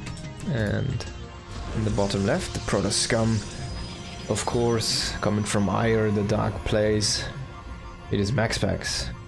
Now Maxpex definitely needs to kind of smoothen out his play a little bit. I feel like the late game decisions haven't been really that great in terms of army composition. And sometimes his moments to fight. A lot of the seesawing action was really good, I want to say, but he never really managed to overly snowball. And the biggest weak point in the last game, I want to say, was just his inability to pull off efficient big fights. The big engagements, they all went to Clem. If there was no attack that really went in favor of Maxpex. There were like a lot of good harassment situations. He did do a lot of good fighting defensively, but his aggression was not the best there, and that was mostly due to the issue that he pushed in at weird times. Like, he had the recall for the first fight, he had the recall on cooldown, he pushes in, and he of course loses most of the Colossi, right? If he just gets a good fight and then recalls the Colossi, walks back with the Stalker, something like that, right? He gets a really good trade. But there he loses all the Colossi because he doesn't have the recall. Even if he only gets 1 or 2 Colossi out from the 4, it's gonna be a worthwhile trade. But if he loses all of them, well, then it's not, right? The full reset on the AoE is never going to be a good thing for Protoss. Now, after that, we just simply didn't have enough AoE being added in. He was kept on using a lot of Colossi. He did make a few High Templars, but not really too much. And we saw that in the very late moments of the game. He only had like 1 High Templar at all times, right? That's not enough. He used to have like 2 High Templars with his army in one of the big engagements very late to the game, so I feel like he's kind of under using his potential for AoE units. Just throwing in Stalkers and Zealots as much. A little bit too much.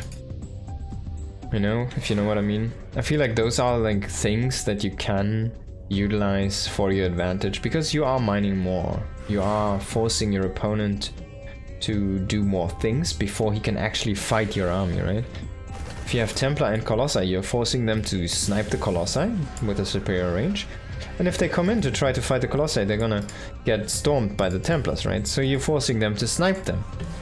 So they need to come in with the Ghosts, or EMP them. They need to come in with Ghosts, but that's when the Colossi shoot. So it's a pretty advantageous position for the Protoss army in itself, if you use it correctly.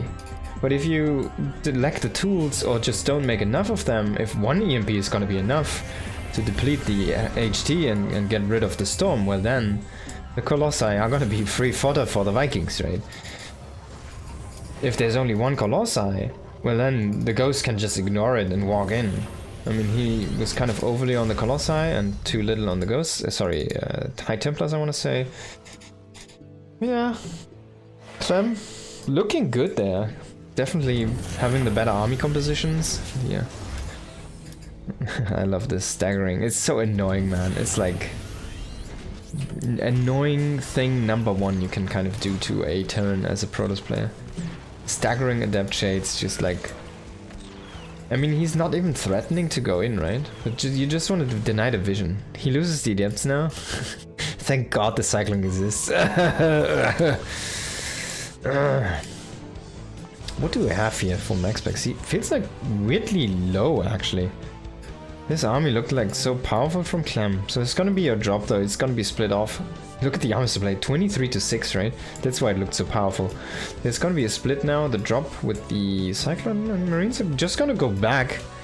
He looked at this like, oh, it's not done. I guess we'll come back later. What did Max Specs do behind this? A very fast blink, is that it? But he doesn't have any Stalkers to utilize it. I guess 5.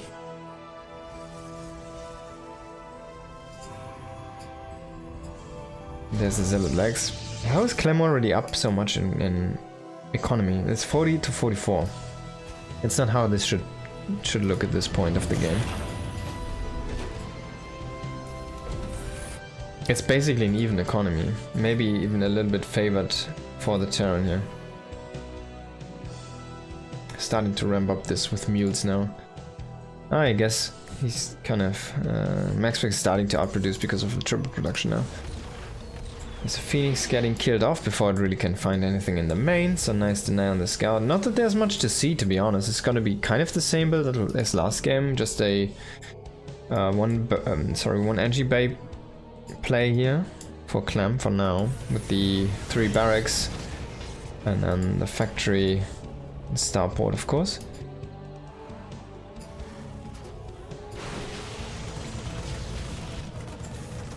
He made a Raven, which is gonna get sniped. That's quite nice for Max Specs, really good pickup. Pickup for him. You will also see a Marauder walk. That's kind of a signal that you know that there's an army crossing the map. You see a reinforcement unit coming. There's the double tanks. A bunch of Marines, they have stim. Need to be careful. They don't have stim, excuse me.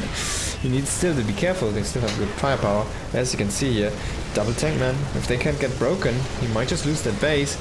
Charge is gonna finish in 10 seconds, but he will engage before that. He's gonna focus on the Nexus. I like this choice. And now he trades against the Stalkers. Oh my god. Is this another of a disaster for Max Specs? He loses even 10 probes. He lost so much. Clem loses an army, okay? Right? It's a lot of money he put in there. What does he get for it? 10 workers. A Nexus, 8 Stalkers. Only the value attack. He killed 0 zealots in this engage. Killed no zealots. He was completely target firing. this is the most damage he dealt to Zealots. It's 50 shields and 12 damage. So that's what, 62 damage. That's the most damage he dealt to Zealots. And another Widow Mine here, but too much blink. Can he snack these Stalkers? Unfortunately not. Stalkers are just a little bit too fast. He will save that one Widow Mine though. I really like this kind of poke out there. And he will actually... Concussive's not done yet. I thought he gets like a touch on the Stalkers, he catches 2. No, this should be a Widow Mine drop if I'm not mistaken here. There we go. It's gonna do as much as it did last game. I don't think so. Oh my god, it does! Oh, what?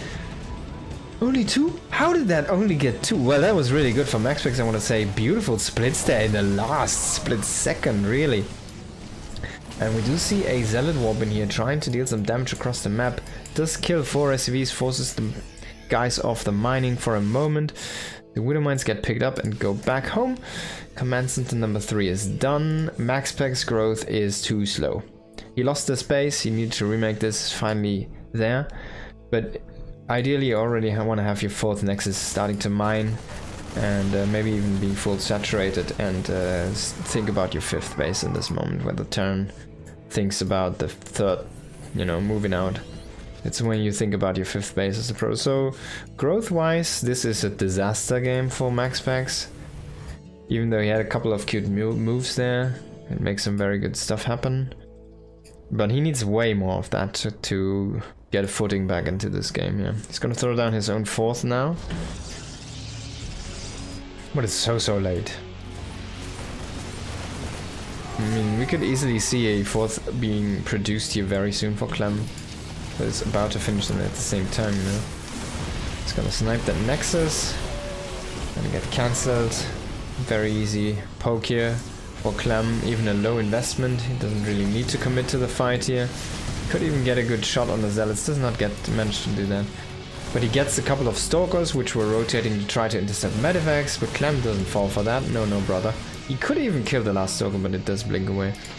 The Marauder got attacked, but look at this flimsy army. And I feel like MaxPax is abandoning this game. He's just like, alright, let's just send it. Send what we got, maybe we can do some magic with the army. He has an upgrade lead, 1-1. He gets a couple of free units, which is nice. The upgrade is about to vanish. Oh, okay, I guess he does re-expand.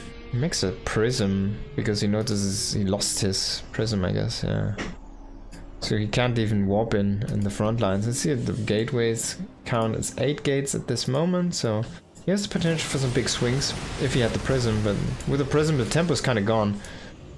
3 Colossi. Can they manage to do magic? He does have a bunch of Zealots going into the mineral base. But he needs way more than 2 SCVs for 3 Zealots. Now charges have been used up and the Zealots are just walking slowly into the fight. I don't think that's the real engagement that you're looking for here as MaxPax. He's gonna start to bleed out so many units before they even connect. And the Colossus, even though they kind of decimate the whole south side of this army, the north one that was inside the mineral line is completely safe. And there was no damage dealt to that whatsoever. Gonna be healed, they're up there by the Medivacs, no problem. 8 more Zealots trying to join the fight, but this is an army, it's Stalkers and Zealots. Stalkers and Zealots, there's no warp, sorry, no sentry, there's no guardian shield, there's no casting unit. This should not be able to fight a sophisticated Terran army at any point.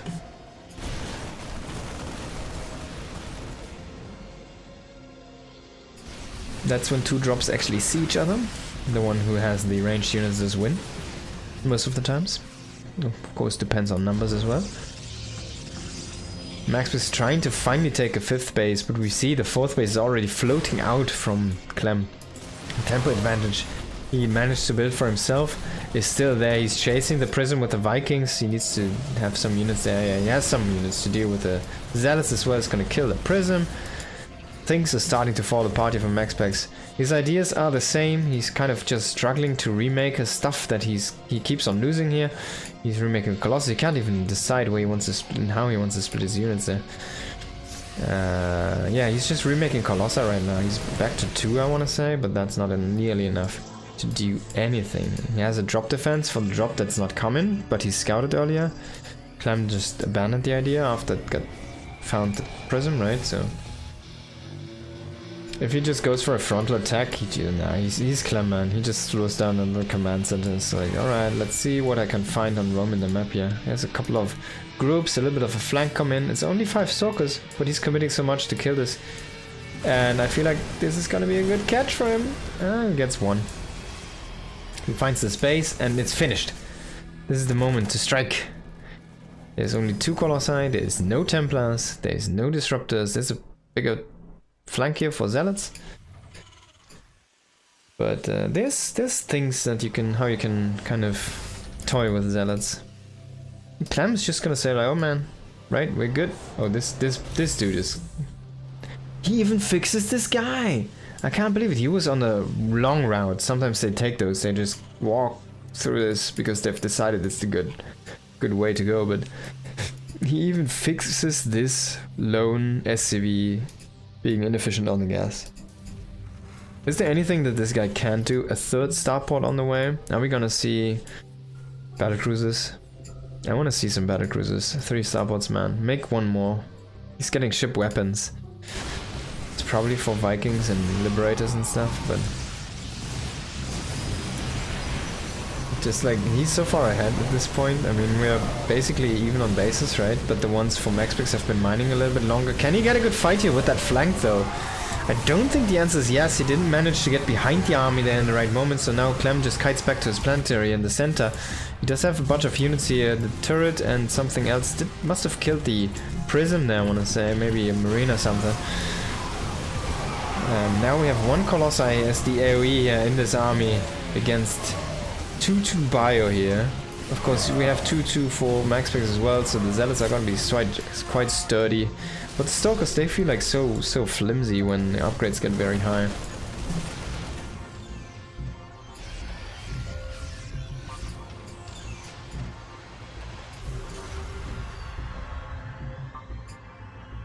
Needs to rebalance his economy, but Clem is officially on more bases. Officially now on more bases than the Protoss player. Terran!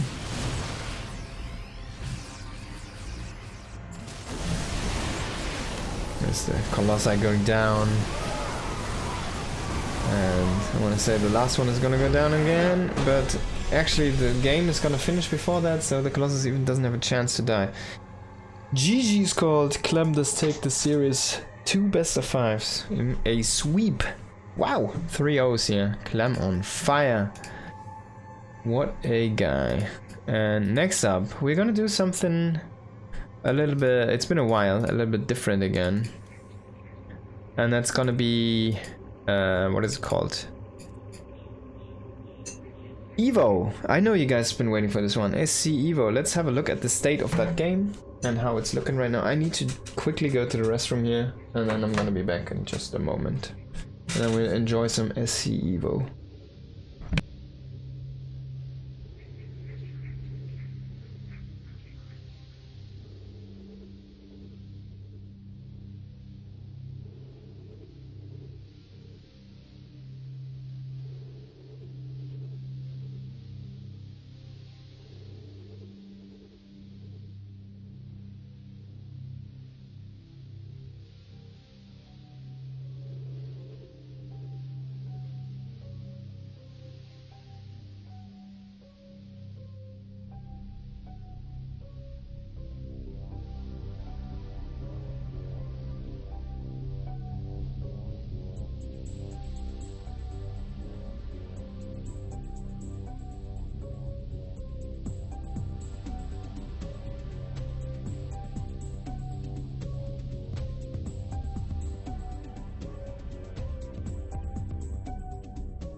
Who can beat Clem? Clem can beat Clem. Maybe. Could he beat his own Terran with his Protoss? I don't think so, actually. It's kind of an interesting concept to think about. If we had two Clems and one would play Protoss, one would play Terran, who would win? Oh damn, there was an update. I hope I can load the replays from the Evo. Hope it doesn't break. I think it should work, but I'm not sure.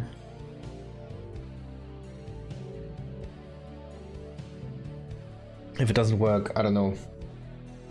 We need to find something else then. Oh, it works. So we're gonna go into this Evo. I think this is best of threes. And we're gonna have a look at this. It's been a while since I've casted some Evo. Let's get back into this. Here we are. In the top center position of Sylphid, we got Skillis, and in the kind of left position, lower left position, we've got Taja with the SCV hats, and everyone has them. So this was kind of played around the Christmas event. So every unit and everything needs these kind of hats.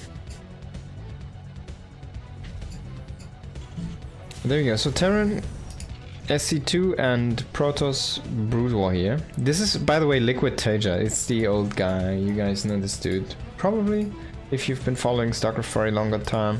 I think he was at his peak during late Wings, early Hots. So it's been a while.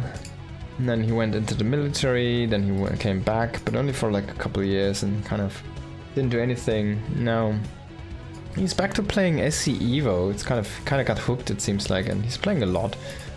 And he's doing fairly well.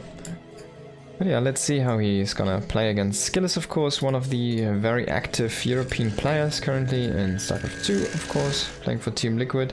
LQDS. Is he not Liquid anymore? I think he played for Liquid for a long time. Sorry, I need to confirm this on the Firefoxes. Oh, wow, that sound for the frickin' assimilator.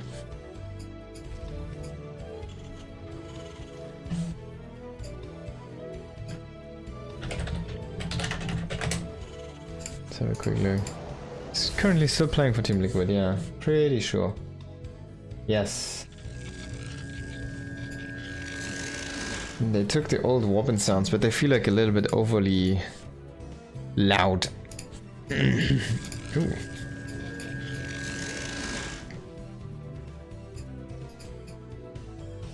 Yeah, and porting so many things from StarCraft Brood War, it's kind of cute, kind of cool.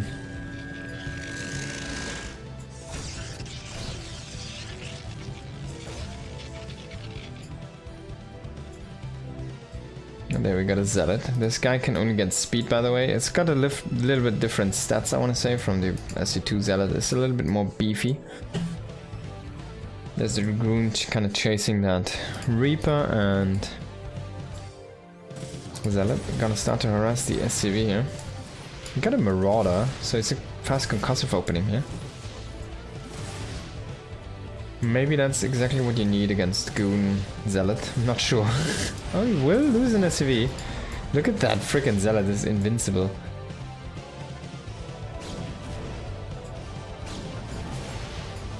So he's still trying to catch the Zealot. If he can get one more attack, he's gonna have the concussives. There it is. The Zealot is gonna be dead. It's quite nice. The tank is gone. So you can kind of chase across the map. It's so funny how sometimes one upgrade is all you need. Oh, he still has the Reaper. He's actually getting a really good scout inside the main base here. Sometimes it's so funny, like you only need one upgrade to really get back on track, you know?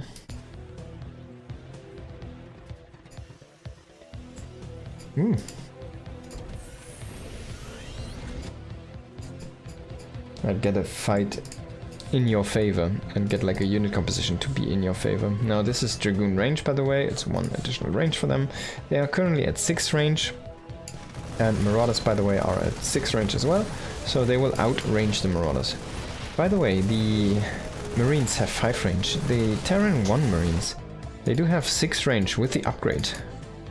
they have 5 range and they have a range upgrade, so they'll eventually be at 6 range. So Terran 1 Marines are actually pretty powerful.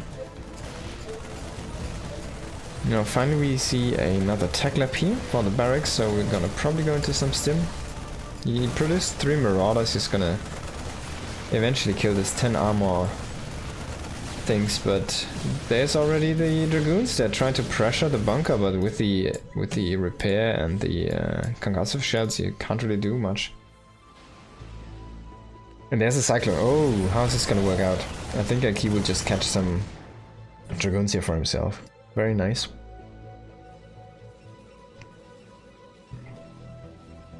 And there is your Reaver. So Reaver shuttle, quite normal. It's been the meta for basically Protoss against Terran, Protoss 1 against Terran 2. Basically in every matchup, because the Reaver is just so powerful. It's such a good tool. And now it's so microable with the SC2 engine. Now you can see Taja is not really that big back. He's kind of supply blocked. His builds are a little bit fishy still. This is a long supply block, finally. Finishes up that depot. He immediately should throw down another one because he's already supply block again. He's not making depot, he's only making that command center. And he has so much money. He's floating 800 minerals, man. He's not that back yet, but yeah. Finally making a couple more depots in the front there. Unfortunately, those are gonna get poked out very easily here. One tank is gonna keep this whole thing safe. And the Banshee's going across. We're gonna get a cloak for the Banshee as well. It's a very technical opening here from Taja, and I don't see anything there to deal with the Banshee at home. Of course, this is not SC2, so you can't have weapons. He's gonna scramble to get a couple of Dragoons back into the shuttle and gonna go across the map. Oh, if he sees that Reaver, he could have tried to pick off the Reaver, man. But he's just killing so many workers right now. 7 probes, and there's cloak, so there's no observer right now. He's just faking that he has an observer. He's trying to just like, hey man, I'm here. He makes a photon cannon now, but he just loses more and more workers. That is so much income. And there's a second Banshee even joining now. He could have done more with that one Banshee. I mean, he still has energy. he still had like 40 energy. If he keeps on being cloaked, he has like 40 more seconds to roam there. There is no observatory. Remember, you need an observatory to get the vision. So the photon cannon is the only detection he really has right now. There's a double drop, by the way. Sorry, not the double Reaper. And the money is not there for Skillet, so he's spending his money well, but Taja's money is floating like crazy, man. He has the 3rd command center finish. He can throw down 3 more command centers right now. So much money he has. Not spending correctly here. You can see this reflected in the army supply. It's actually quite low for a Terran at this stage of the game. He's lacking the production facilities. And he's just making technical units. Can he get the kill? Unfortunately not. Prism with speed is gonna be fast enough. Now Zealots do have their speed as well, making them quite fast. They're actually little Ferraris now. They have 5.25 movement speed. Take a look at the Marine, that's 3.1, and I think if they're stimmed they're like at 4.5 or something. That's a nice kill on the command center. I mean, he had too many minerals anyway, so what up? Now, can he break his position? As you can see, the army is actually not that big for Taja, so he's lacking the bioforces. He does have the Banshees still come in, and the Observer is a little bit off, but if it comes in, and there it does, he can just snipe easily those Banshees, but maybe it was just a tiny bit too much damage here on the army already for Skillet, so Taja is gonna stay alive at least. Even though he was very slumpy on his spending, and that's why, because he wanted to transition into a full-on mech play. There we go. Okay, so he only had a few bio units to kind of buffer in the early game. Now he just wants to play Banshee mech. We'll see if he keeps on producing Banshees. He is not doing that right now, but you can definitely make some more. Maybe you want to get some Banshee speed if you want to produce more of those though. So he has no turret ring set up. That's also something he could have done with the money. Now this shuttle is coming in here with the Reaver, and yeah, Banshees. He's still making more Banshees though. Okay. He doesn't have any anti-air though. Like, remember where the Banshees were the only thing that was killing stuff in the main base of Skillets because there was no anti-air? Now this situation has turned. There's no anti-air for Taja anymore, so he can't deal with the shuttle. He will lose that Banshee. He does not cloak. There was still an observer. But he might just lose this base here. Yes, he does not lift it and he does not repair it, so he loses it. He makes one more command center. Luckily, he stored so many minerals that he still has 500. So he makes 2 more commands. Okay, let's not pick on Tager too much. But yeah, he had so much money floating right now. I've seen him look better in some stages of this Evo, honestly. But yeah, he's been active for like a year or so now, I want to say. Seems like he's not really back to his old level yet. He's gonna lose a couple of barracks here, but those are only like walls anyways right now. As long as he can keep one alive, that's gonna be more than enough. It's going, of course, did I say Banshee speed? If not, I'm saying it now. Going to the Banshee speed. So we will keep on producing more and more Banshees here single by single. Not too many, just to keep on a little bit of map presence across the map and be annoying, to deny bases just like this. Boom. And have some stuff harassing here. He's gonna kind of... He could kill that forge, I guess he can't, but yeah. Would be crazy if he could have. Now Tejas is making walls, and these zealots, they don't have charge, so they're even worse against walls than normal zealots. Now we don't have the High Templars, they have the Killer Storm. That's the Killer Storm. Oh my god, he needed just to storm that thing and it would have been gone. And that storm deals damage so fast and so insanely strong. It's kind of insane. It's not sane, it's insane. Now I wonder why you make so many Hellions. Is this like a Hellbat approach, or is this just against throwing it against probes? Is it against zealots really good? There's no Bloom Flame yet. They're actually quite weak at this point. I mean, if he stands behind a mineral line, I guess, but that's an easy clear up, right? There we go. It really didn't do much. Teja was in such a beautiful position earlier, and then he kind of bopped himself by not making anything for like, I don't know, 3 minutes or something. Now he's finally back to spending his money, as we can see here. But it took him a while to really decide what he wanted to make. Oh, what? Oh, that's the amulets. So this is the 50 more maximum energy, and they spawn with 25 more energy into the fight. So when you see a Templar spawn out of one of these gateways, he's gonna have an instant storm. And they can stack up to 3 storms now, not 2. Not 2 in a bit, 3 storms. There we go. That's how storm works. And that's how powerful it is. You don't want to run through your own storm because it's actually very hurtful. Does he still have some timber? Have a look at the numbers again. It's 3 seconds up to 120... 102... God, 112 damage. There we go. That was difficult. Now, this version of the High Templar does not have feedback. It's something to consider, so ghosts are actually quite good. Oh!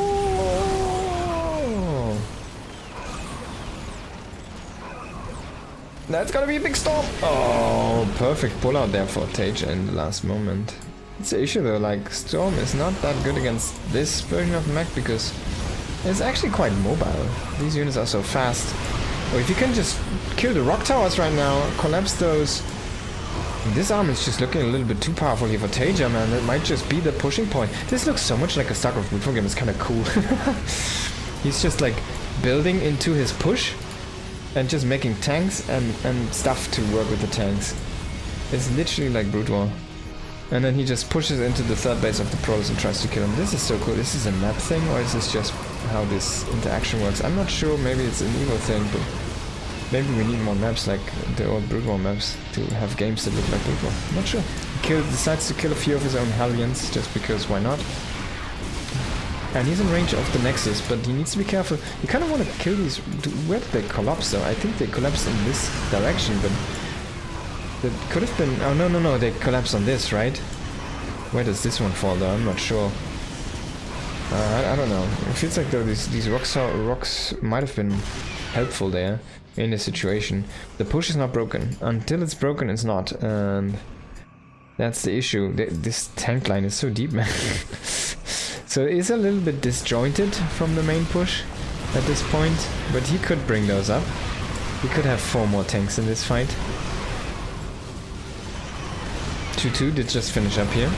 And mech units scaling quite a little bit more better than those gateway units.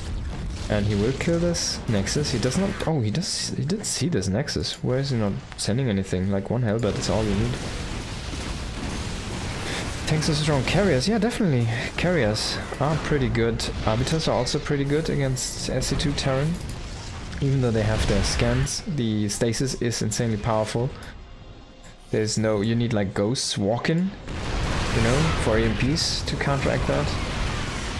But there's a lot of things you have, but, well, you didn't have it in this game. There you go. 1-0 for the Dominion. Taja.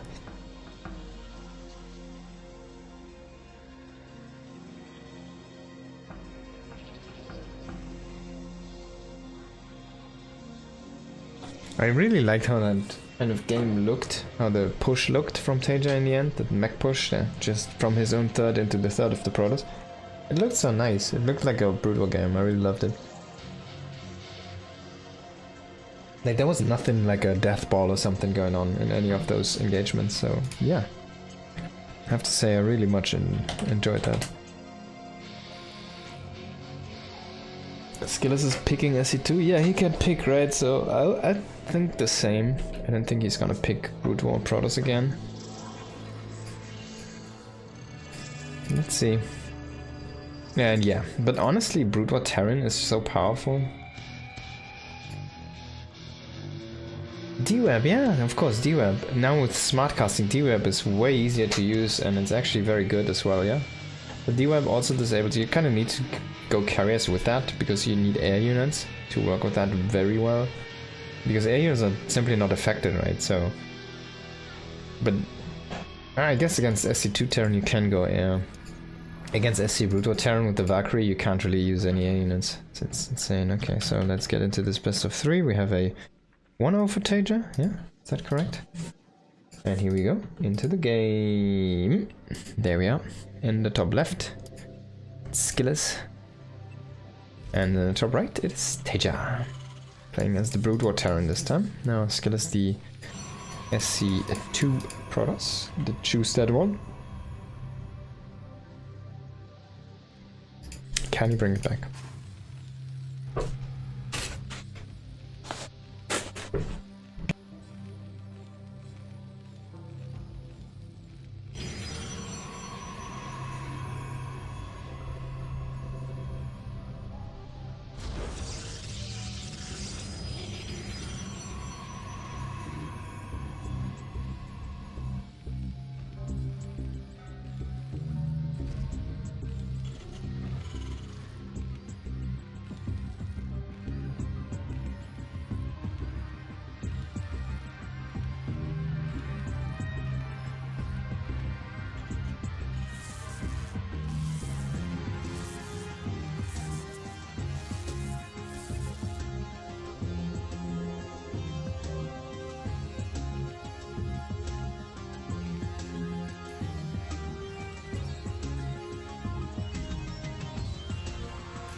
Alright, so Skillers is making a central pylon.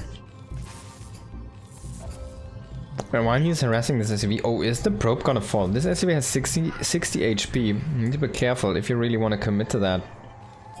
Now he's back to the health. He can go in for the kill, but he needs 2 more shots. And Tej is just gonna evacuate the SCV here. Proxy Robo. Huh. This is a PvP. SC2 PvP, so he's gonna try to break this with a War Prism, I guess? Can that work? I mean, an issue is Teja's just gonna see that there's something out on the map. He sees there's no base. He's just gonna go back. He doesn't even scout for the... He keeps SCV alive to try to scout the map, I guess. He's already making a bunker. What is he actually going for? We do have a double racks opening here. Should be the armory, sorry, the academy coming in, of course it is. We're gonna see quick stim, we're gonna see some medicus. Medicus. As well here. There's a factory coming in for that, what's it called? Tank. I'm brain farting today. He might go mines, but that takes a little bit too long, I guess. The issue is SC1 Terran, they don't get tanks with siege mode. You need to make siege mode separately. He's gonna get into stim, he's gonna get into the medics now. And I wonder what he's gonna utilize this factory for. Should be a workshop or machine shop first, and then we'll see what exactly is gonna go behind that.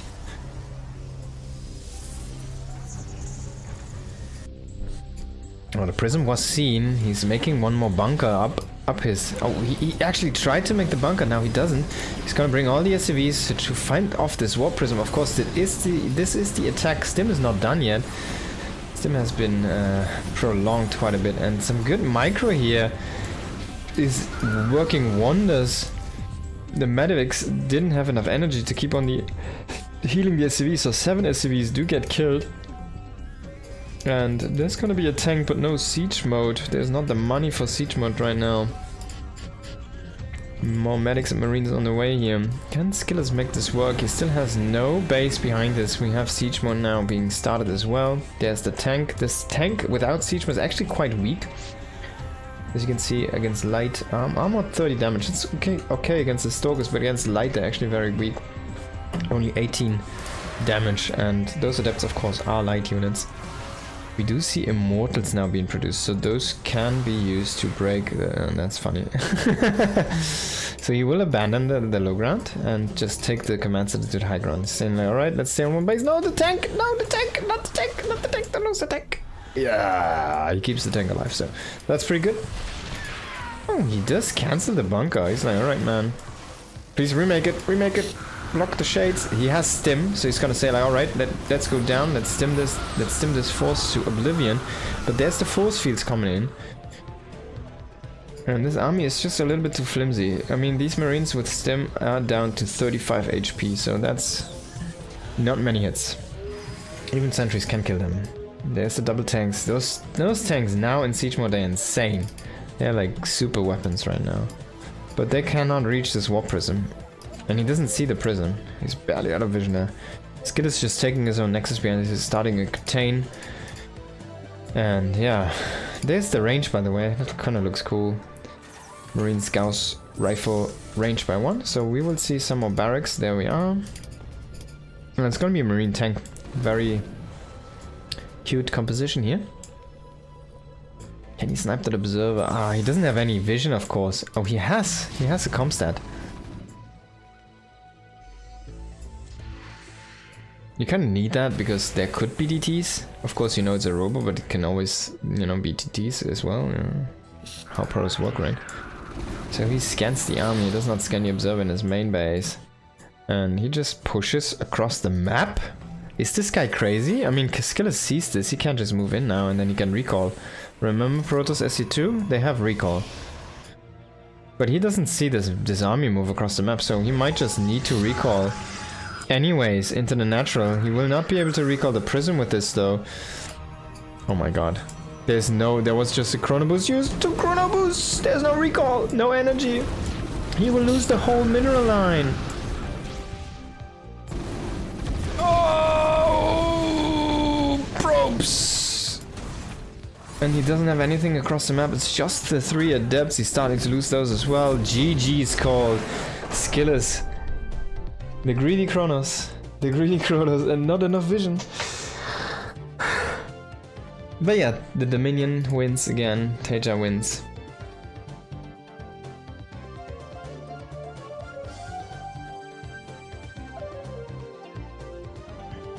So there we go. Teja takes another step into this tournament. I think that makes it, this was a round of 8 match, so we're gonna be in the round of 4 for Teja here next.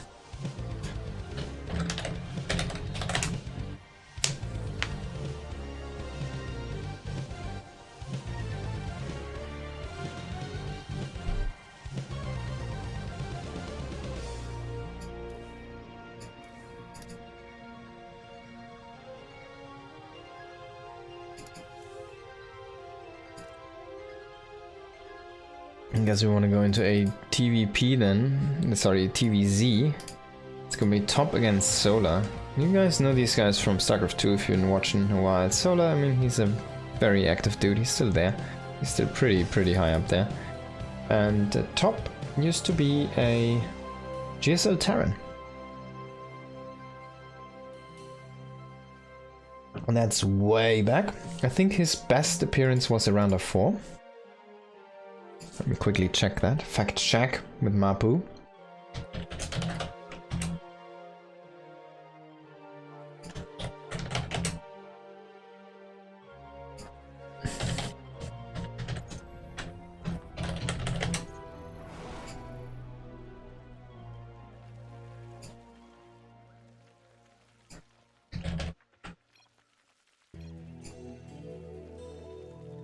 Kyrian is also his alternate ID. His best finish results.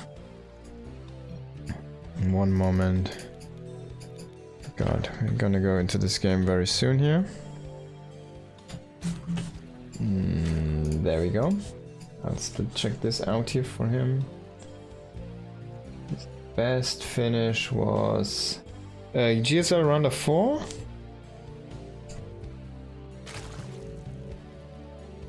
Yep. And his best finish was a GSL round of 4. Oh no, he has it. No, that must be a... What? Okay. His best finish, he was actually in the finals. It's a GSL Code S, second place in 2011. And that's the guy here, making 3 barracks in the middle of the map. And he lost against MVP in that finals. So he could have been a GSL champion actually, this guy. That's how good he used to be. And he's playing this Evo for quite a while, he's been casting a lot as well. Funnily enough, by the way, in that same GSL in Code A was at that time Teja, who took 3rd place in Code A, so he manages to climb up while Top was at his peak, his personal peak. He had a round of 4 match against... Where's the bracket? Code S. His round of 4 match was against Polt, so he won that TVT. He won over Genius in the round of 8, and he won over Zinio in the round of 16. Now let's talk about this game. We do have a attempted bunker rush, but there's no money for bunkers. So he's just gonna bring the SCVs, he's gonna make more and more units over there. He has 4 mining. I think that's a little bit too little, isn't it? Now, Solar's just gonna abandon the low ground. And with Top bringing the SCVs, he kinda needs to kill the... not the base, but he needs to kill the player. But he's already basically wasting all of his time not going up this ramp right now. He is supply blocked. This is a GSL finalist, by the way, ladies and gentlemen. He thinks it's enough to kill this base, but it's not gonna win him the game, that's the issue. There's 7 roaches in production. So we'll cancel the roaches here now and reproduce them on the top, because you will just lose them here. I guess he lets one finish. Funnily enough, no. Last second cancel. He just buys as much time as he can. And the last one's gonna be an overload. But there we are, already inside the main. There's a spine crawl, there's a queen, there's a few roaches, there's of course drones to fight with as well. The marines do not have stim or any upgrades, no range, nothing. No medics with us as well. There's no gas, of course, for the Terran player. And yeah, now the SCVs are starting to fall. And the spine crawl man has 9 kills. When you know something is this efficient, then you know that things have gone south for you. And there's only 1 SCV left here. Of course, there were those 2 links across the map, killing Top behind this, and GG is gonna be called. Top just lose the first match. The GSL finalist of 2000. So that was his best achievement ever. A 2nd place in GSL. In that same year, he had a round of 4 appearance as well in GSL. Code S, not Code A, Code S. Where is the actual overview? Final 8. Line? Who the hell is Line?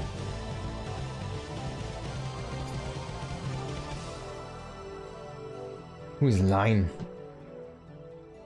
Do you guys know who Line is? Who is Line? Suho Sin. Line, huh? Crazy. He was only active 3 years. Played for Start here. Xanax. Nex. Team Nex. I don't think... That's actually literally... It's so rare for me to find someone I haven't actually seen the idea of, but I don't think I have seen this guy's idea about Line. At that point, of course, it was quite difficult to actually get the freaking GOM player to load correctly and stuff to see these GSL matches.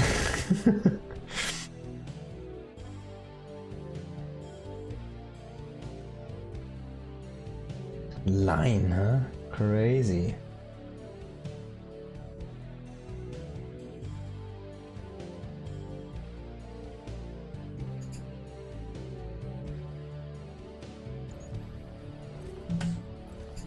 But yeah, that guy used to play. Now let's not drift too much into that and just go into the next game. We do have a 1-0 for Solar right now. And we are on the next map, which is gonna be Radion. Solar in the bottom right and top in the bottom left here. Of course, 4-player maps, this is the norm here.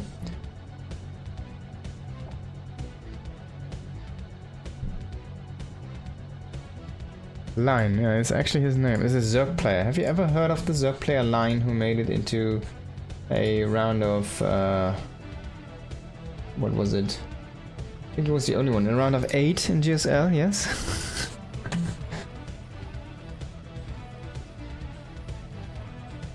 Final 8, the only Zerg that made it in.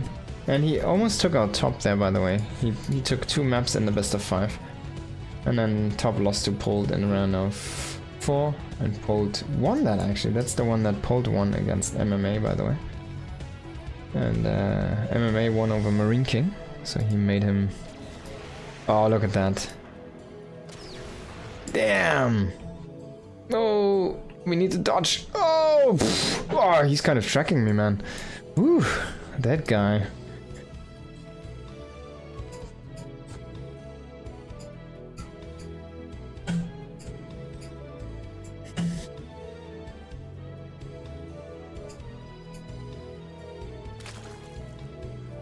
Still got the moves, man. Still got the moves. Okay, so Solar is just going for normal expand, it seems, but actually he's going for gasless 3 base. Now, that means he's gonna go into heavy queen production, and his speedling is gonna be very much delayed if he ever goes into those. He could go just into roaches. Now, is this not a little bit greedy against a SC1 Terran who has such a fast stim? It feels like though the stim timing has been nerfed quite a bit.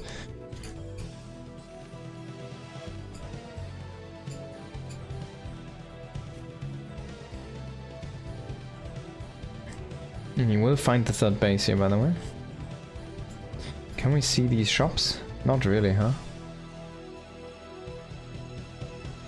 Rob's guns, I guess. It's Rob's guns. Why don't we bring some of these SC Evo maps into our normal pool, man? That would be so cool. Okay, so this is gonna be mech. Yeah, the Zergling is gonna scout that. Of course, the barracks floating is a little bit of a tell there. The 2 Marines to keep it safe at home here. It's gonna be a little bit of a slow game. Both players kind of acknowledge this mech. There's gonna be roaches against this.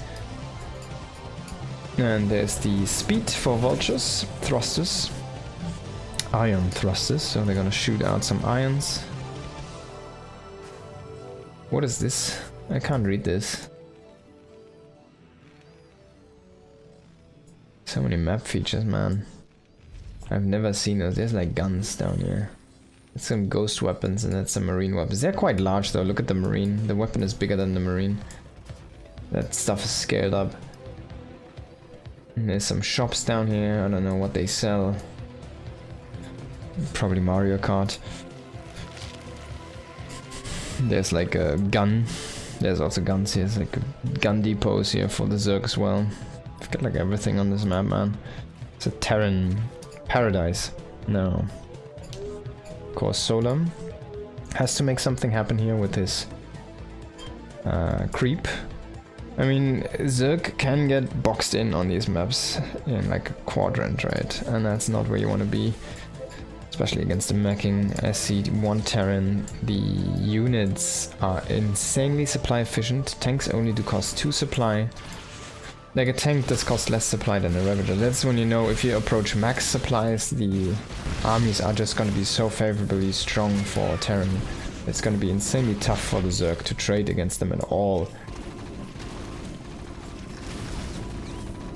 And one roach here. He's trying to... Oh, he's going to defuse 2 mines. I like the choice.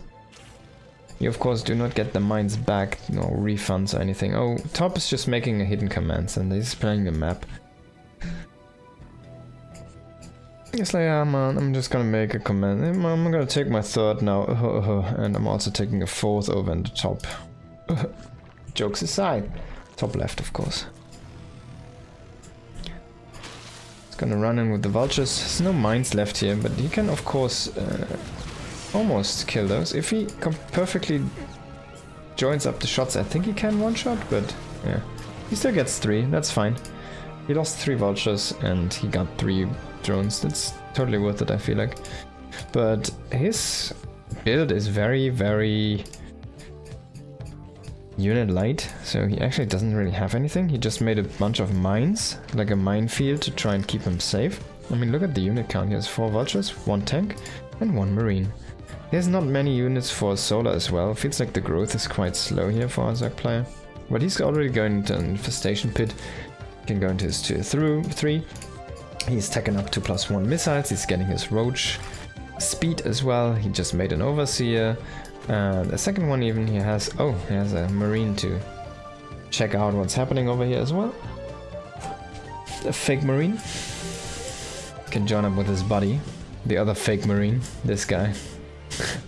It's a real marine, but it's actually a fake marine because he's never gonna have upgrades. And Top is just mining the map, like minefielding the map. But oh yeah, okay.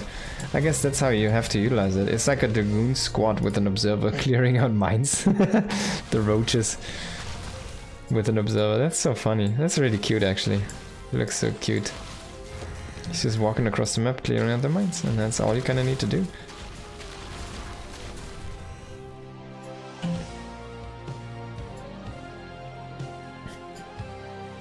Oh, that's a good connection. I mean, look at the damage they do. 2 mines and you lose a roach.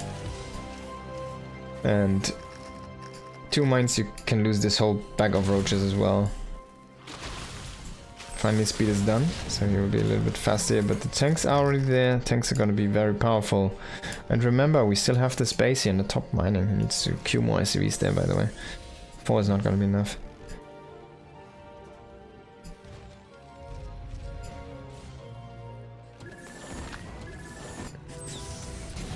Oh, roaches coming here, trying to snipe the tanks. They will succeed here. 3 are gonna fall. But most of the roaches will die as well in return. You can kind of still trade against this though. The one marine also comes. He also already has 2 kills, man, and then he dies. Yeah, look at how good those roaches actually are. And swarm hosts, very interesting here. So he went mass swarm host there. This feels like it's falling apart for Top. He never really got up to an army count. We have 120 army supply against 24. He's just gonna jump Locust into the main base on top of the production. There's only 5 factories. It just feels like Top never really got off to a good start here, and Solo just crushed him before he got going. Maybe that 3rd command center was a little bit too greedy there. This one. And he didn't really fully utilize this. He was overly saturated on his own natural base for quite a long time. Now he's gonna lose all of these SCVs. Still 22 out of 14, by the way. This is a small base, if you ever wondered. And yeah, this looks quite over. Top die Wette gilt, as we say in Germany. Unfortunately, not for Top in this game. There's one Wraith. I guess technically he could kill this whole army. if he floats his buildings with one race. So he's making starports, but where's he making them? In his main base. That's not where. You need to make them at the 3rd in the north, at the 4th, I guess, the hidden base. GG is called. Top's gonna GG out here. A little bit unfortunate. He looked really good in TVT, but his TVT quite lackluster here against Solar. I've seen some TVT games from him which were insane against. Who was it? It's Milky Cow. Is it Terran, right? Milky Cow, yeah. That was Milky Cow. And he won that as well. So Milky Cow is quite a good player. Not the Solar, of course, but he's a good player.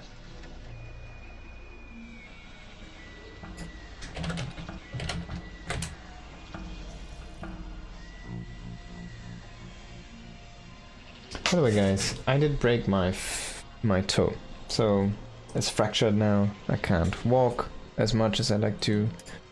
I can't work anymore on my part-time job. Now I gotta make this happen here. Can go one more TVZ, I guess. Holy World, I like that one. That's the one with the water, right? How did that happen? Okay, so I tried to, my daughter was running inside the house and I tried to catch her because she was about to stumble and kind of hurt herself. I tried to catch her, reached out, and I caught her. But there was like this... like the kitchen. I'm gonna use this thing now. Hope I can make this work. So there's like a thing like this, right? In the kitchen, and I reached out and my foot goes like this, bam, and then this one breaks. Because there was a lot of force behind that move and not enough to secure my toe. Now it's broken. Now I have to wait like 2 months for it to heal. Oh, painful. I can't drink much alcohol during the time and all the good stuff.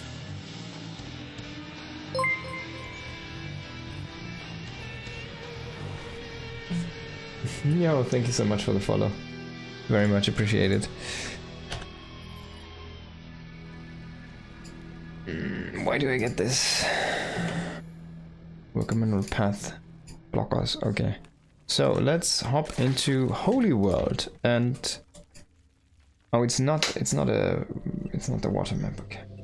Let's get into this one. It's gonna be a different match. It's gonna be between Roommate, one of the best amateur Zerg players in SC Evo, and Björn. We know this guy. It's the world champion. It's the GSL champion. He's back. Not back, but I guess he was never away. He's always there. And this Holy World map is a little bit strange. Let's have a quick look at this. So you have a low ground main base. And it is quite difficult to actually do something aggressive because your base is really in the middle of this kind of ravine there. Then you have a ramp up to your natural, then you have like a flat ground there. And if you go the other way, you have another base here. There's some rocks from your main, which you can take out. If you go all the way around, there's another base. But this base is actually set up in a way that, as you can see, this is very dark, but I hope you can still see this. There's the minerals, which are effectively blocking this. And I want to say this is a mineral patch that you can mine through very easily. So you can open this up, but you need workers to do that. And if you don't open it up, there's gonna be basically 2 bases for free. I guess your natural and then another base for free behind, and then this base, you can kind of take those geysers for free if you really want to. Like, even if you put the base here, right, it's gonna be shootable from there. You say, yeah, okay, but you can make, if you're Zerg, you can make a hatchery here. Not sure if you can fit one here, but you can make a hatchery here. You can mine 5 or 6 out of this and 3 out of that one. You can take an inefficient gas if you want to, or just 1 extra gas. Utilize a macro hatchery. We're playing Terran 1 against Zerg 2 here. These rocks are, by the way, only half HP. Okay, let's see. So these minerals are all 1500. And we still don't see the one that's the mineable one, so... Or the small one. I also think it's like a gold. It might be just a worker path, I'm not sure.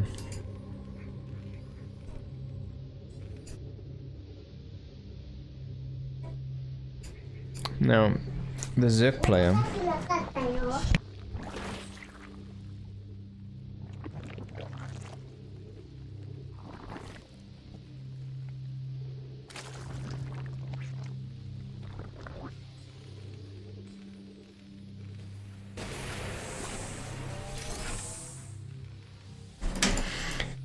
Alright, excuse me. Now, this is a 3 barracks opening here for the Terran.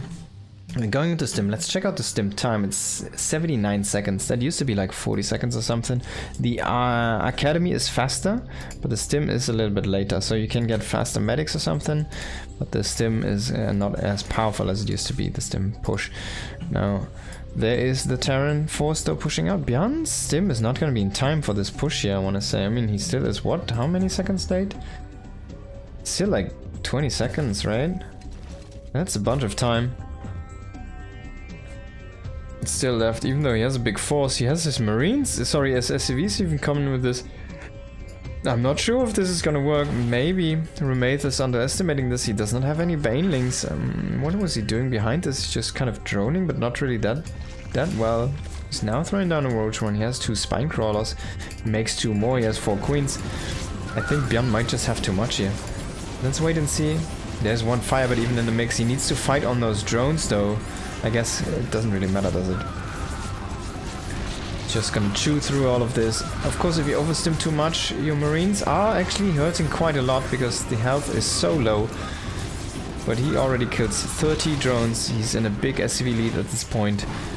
And yeah, there's still 1 medic with this army. That's, you know, that's all you need. 1 medic in the dream.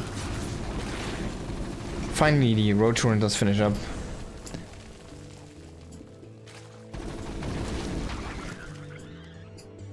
He goes for the last refuge of the drones. The drones are going to try to fight. I think they're going to be enough here if they get us around, yeah. The medic is fully out of juice. It's going to survive. Can it walk back home? Let's find out.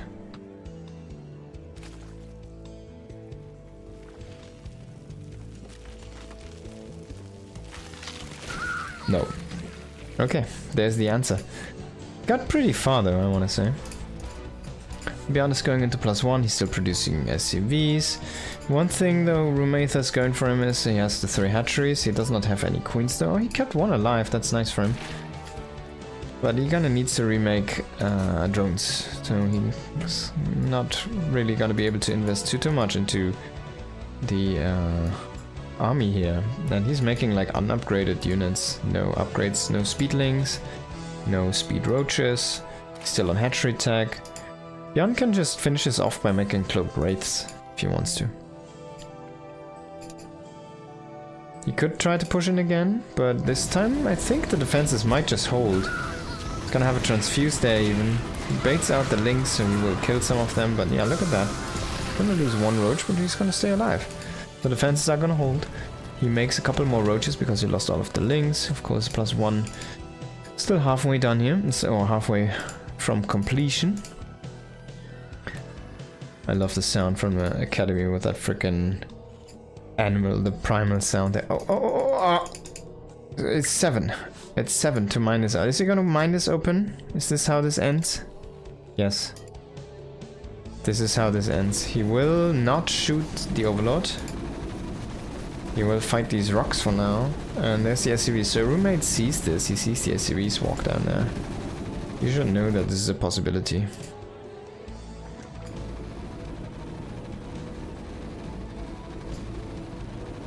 And now it's open. You will kill off these rocks, so the reinforcement path is going to be faster. +1 is going to finish with this as well. And I think you still can only walk through there with SCVs, so it's not going to be able to It's not passable for big armies, it seems like. I'm not 100% sure. SC1 bio is quite crazy, yeah.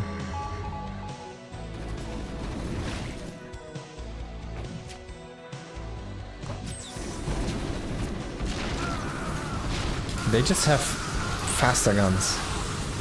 They have faster guns, they have more range, they are insanely powerful. And GG has to be called here. Bjorn will take the first one. And we see a Dominion sweeping today. All the Terrans are winning. I guess top did lose. We lost quite terribly.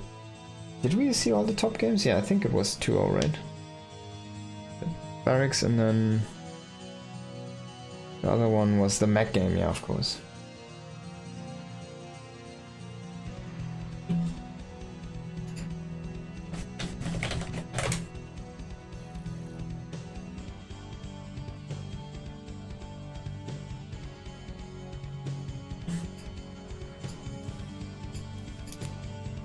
Mothership. Oh, okay, they implemented Mothership into this map cycle. That's interesting.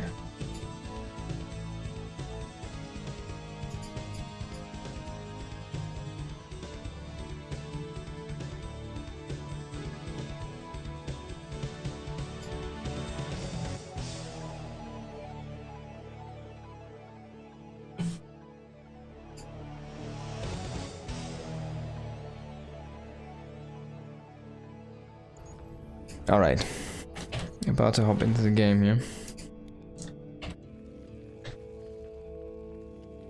It's 1-0 for Bjorn. And here we are. In the top right position, it's Rumaith. And top left position, it is Bjorn. The SC2 Terran? No, sorry, SC1 Terran. Excuse me. So Rumaith chooses SC2 for himself, which is interesting. Maybe he just does not want to give Bjorn the SC2 Terran.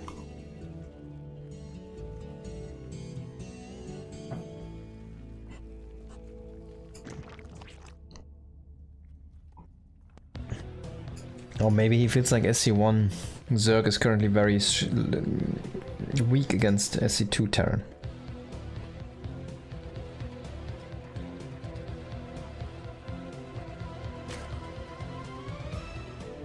Nonetheless, he forces Bjorn to take the Brood War Terran here.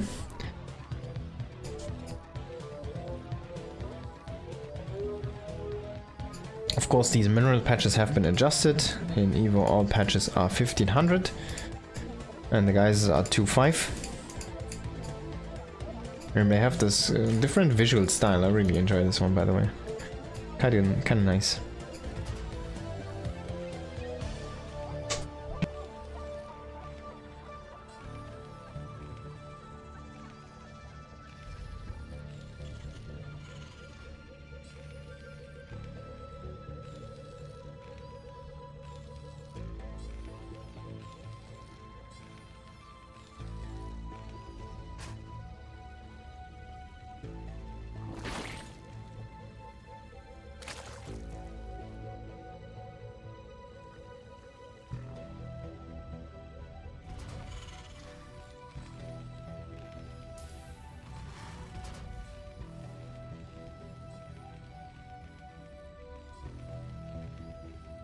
Yo, 3 command centers before the first barracks. So really trying to utilize a 3 plan up to his advantage. Maybe it's just his mindset, because he's so used to play this from SC2. And I see him sometimes go for command center first against Protoss or something and on this map. But that's crazy. 3 command centers into the barracks. It's a completely different approach from the last game where he pulled SCVs to fight the first fight, right? Or win the first fight.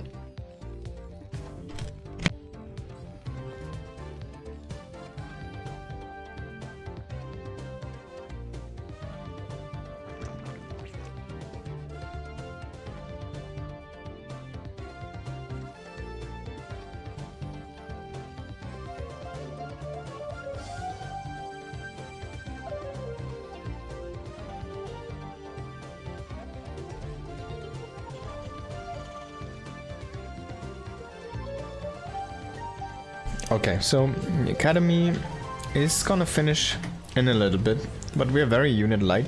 He does have 3 barracks, so it's quite a good amount of production. And he has a bunch of SCVs, unless there's like a Baneling boss coming. He's gonna have a good time. And even then, SCVs are actually quite tanky with their 60 HP against Banelings. Now this time there's gonna be a Roach Rush, I wanted to say, but he's actually just making a bunch of Roaches. They might be defensively, but he hasn't really seen that much, has he? No. So he doesn't know that there's a 3rd command center.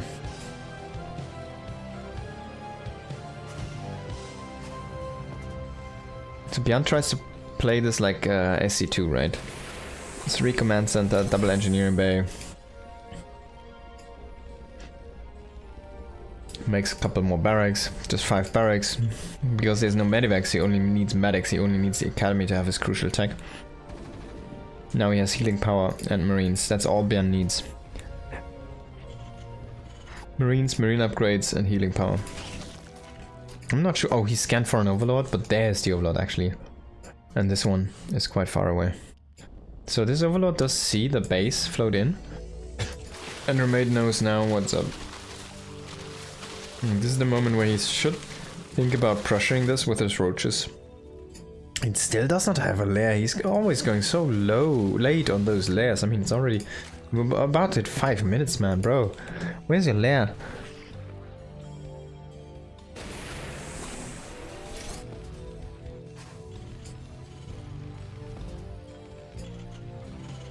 And there's the Atrax.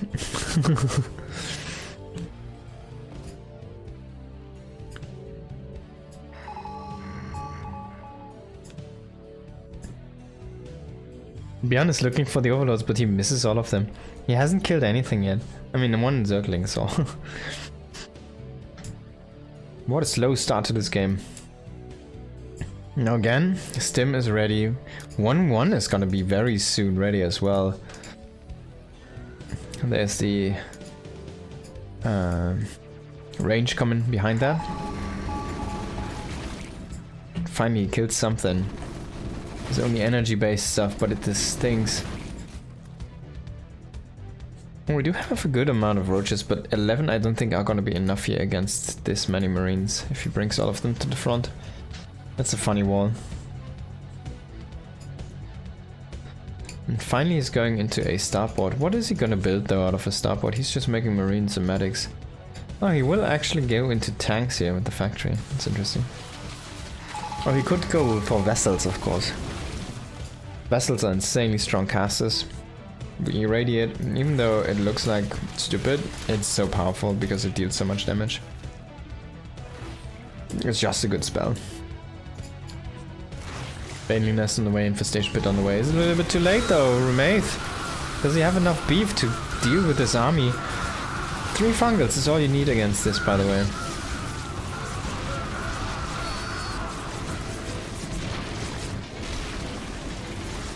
He's making slow links right now. His Ogling Spear is not done yet.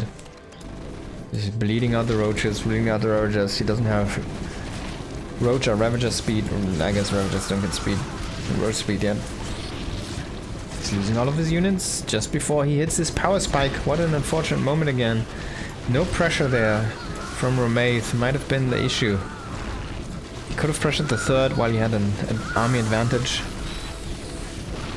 Now he has to deal with this. No more medics in this group. There's one. Oh, there's even 2. He finds his bases, he finds these drones, he even has marines coming here, but man, the drones, they're like threading the needle right now.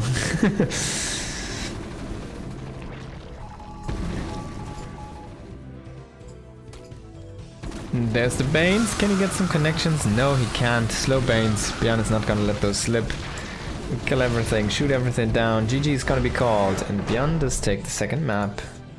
3 barracks, sorry, 3 command centers into 3 barracks and then into 5 more barracks. Just Bjorn things.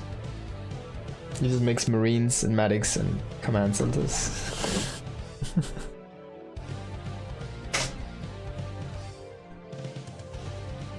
Alright, I'm gonna go one more quick restroom break here. I've been drinking a lot. Not alcohol, though. Not alcohol. Not yet alcohol.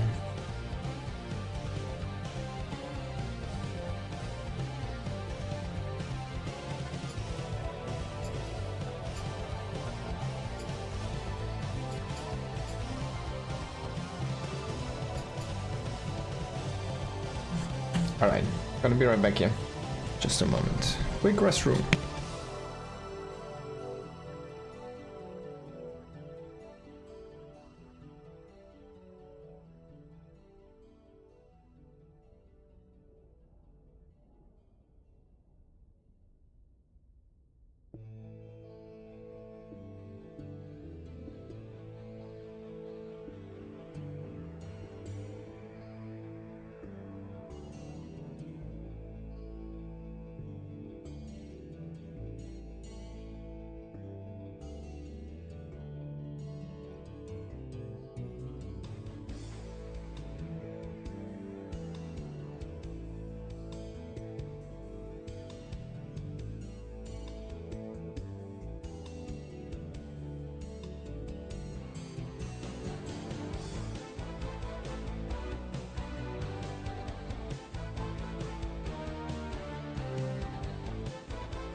All right. Excuse me. So let's get into this next one. Taito Citadel. Taito Citadel.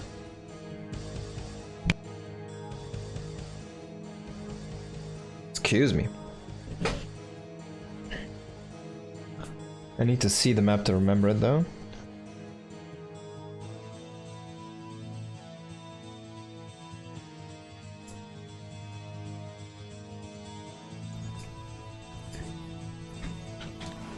I can only remember map names from one season. If you ever wondered. I'm one of those guys. Alright, in the bottom right of Taito Citadel we do have Classic, and the top left it is Milky Cow. Let's have a quick look at the map. I feel like this is more of a StarCraft 2 approach map, right? Is this one we had in an earlier season? I'm not sure, but seems like a SC2 map. Yeah, there's gold mirrors and stuff. This is SC2. Okay.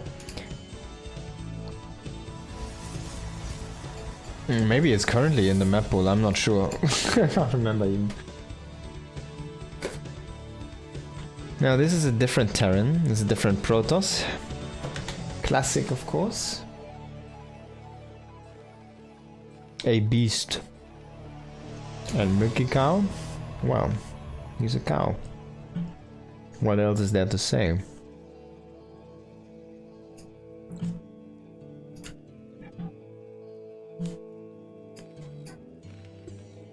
It's going into quite the fast command center here. Command center before barracks. And he's gonna try to wall with barracks, I guess. This might be a mech game. We've seen a mech game earlier from Teja. Wait, that was SC2 though. Yeah, there has to be a mech, right? It can be Bio as well.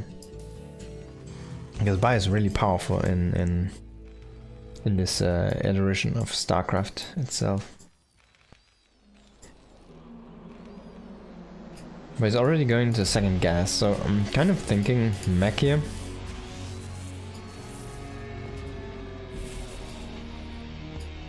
Oh. He tried to repair it, but and oh no, he just swaps it off again.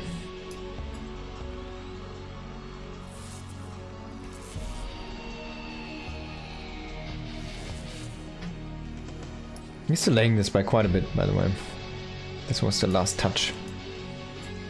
He's got to double gas. There's gonna be bunker, a factory. Oh, that bunker is gonna be replaced. Different position here. So he traps the probe.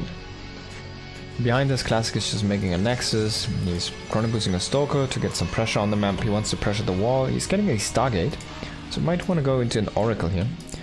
We'll lose the probe now to this Marine. But he will get the stalker across the map before there's any real unit to contest this. The bunker is going to be finished though. The Marine, let's check the range, is going to have 5. With the bunker, it's 6 range. Stalker does have a 6 range as well. So we'll have 6 against 6. Will be evenly matched, but he can of course pressure the barracks or the factory if he wants to shoot at those. He could, for example, kill the machine shop. Oh! Look at that! So indecisiveness is gonna punish here. He cancelled, made the vulture, then he cancelled the vulture again, then he made the add-on machine shop again, then it was forcefully cancelled. He gets a good scan though on the main base. He sees the Stargate and the Oracle making. That's pretty big actually. But does he have anything against the Oracle? He does not have... He has a academy.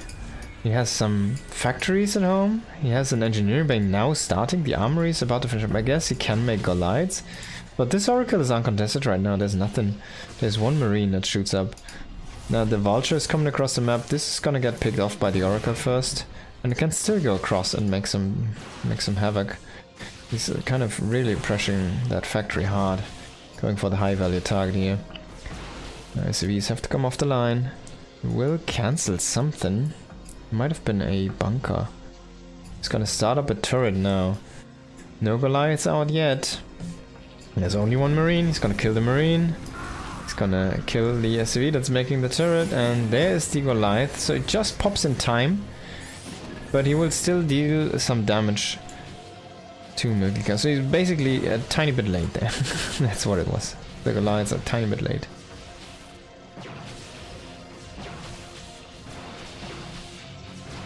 There's the Twilight Council behind this. A couple more gateways coming online. Third base on the way. Quite late. Twilight Council, of course, he went into that Oracle first. Blink is gonna come, but he doesn't have it yet. Needs to be careful. He's gonna lose a Stalker there at least. But he trades for a Goliath.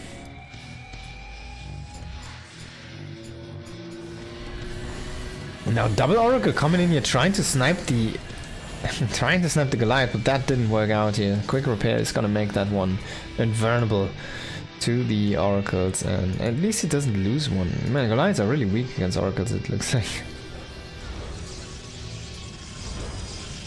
We see a forge here in the main base finishing up, and more gateways, and a robotics facility coming down from Classic, so I have to wait and see what his game plan is gonna be. We have mines behind this now, vultures coming online, a third command center, but not really a good army composition. If we look at this, it's 2 tanks, 5 Goliaths, there's nothing really you can push with.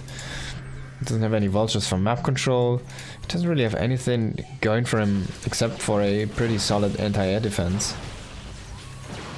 But he's overly invested already into this, right? There's 2 oracles, but he has turrets into his main base and his... Oh god, this one never finished, by the way. I hope this is not gonna bite him. He's supply blocked right now. Megika is not looking as sharp. New factory coming online here, and another one is still not finishing off that missile turret, by the way. And he's making factories while he needs supply depots, by the way, so... Now, big blink in. Terran stuff is burning down. I like those red explosions, they look really cool.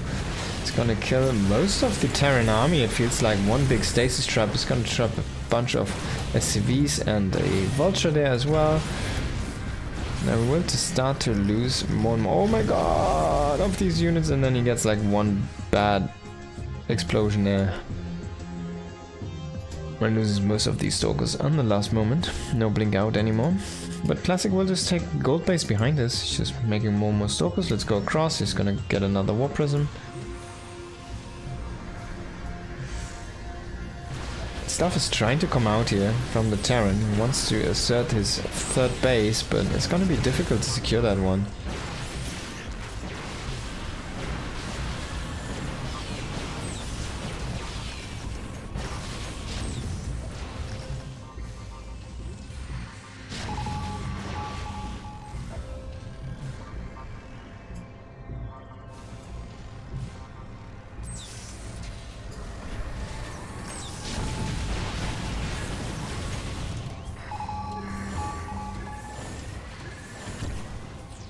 There's the observer getting sniped. It's not a rebroadcast. The cast is live, but the games are replays. There you go. This was from, I want to say a couple of weeks ago. Couple of weeks. Pretty much. Now he's relocating these barracks here. This looks cool with the interface, by the way, like this thing down here.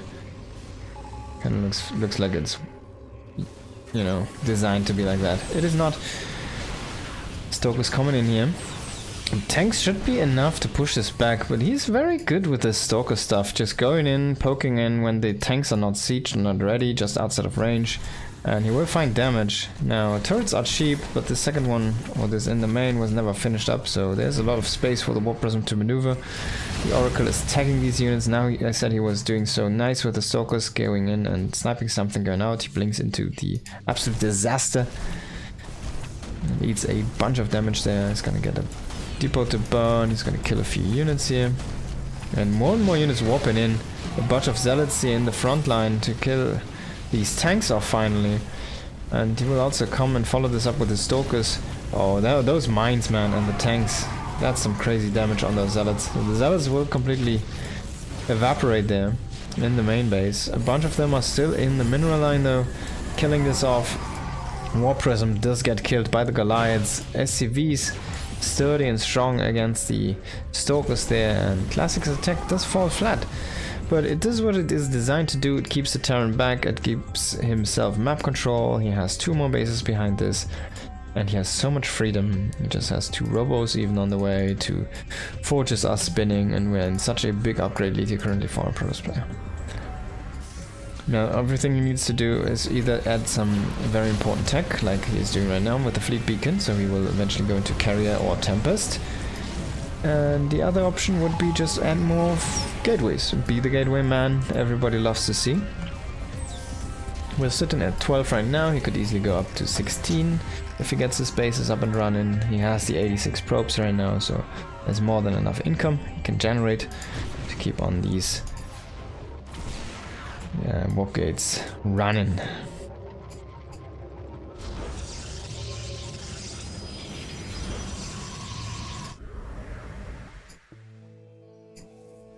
Kind of needs to rebalance his economy, I guess. But yeah, these 1500 mineral patch is actually quite strong.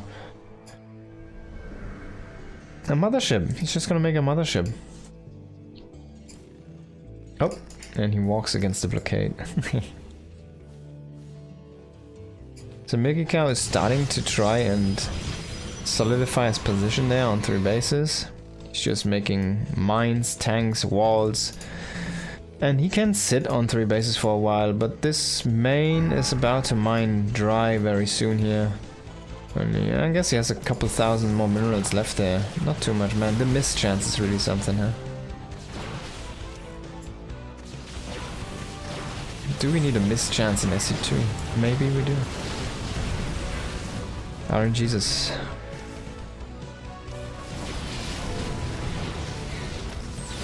One zealot to try to sacrifice himself into the mines there. The tanks are shooting like crazy at this army, making it burn. The animation looks so cool, by the way. But yeah, this army looks like it's gonna get broken. Just too much Protoss, not enough Terran here. Even though he had to push through the whole minefield. Gets rid of all of these units on the low ground, and there's nothing from the high ground supporting this. There's a bunch more tanks coming down right now. But even Oracle's turning on to the kill of the Goliaths, and Merkika has nothing left. Classic is gonna take that first map.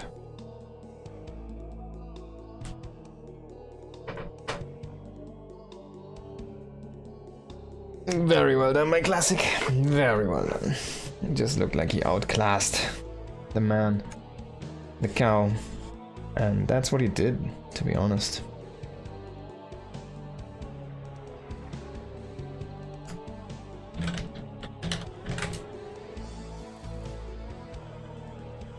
And that is also what he did very well. He's up 1-0 in this best of 3. And next, Milky Cow is gonna choose SC2 Terran. So we'll see S1 Protoss against, or P1 against T2. Protoss 1 against Terran 2. On Ruby Rock.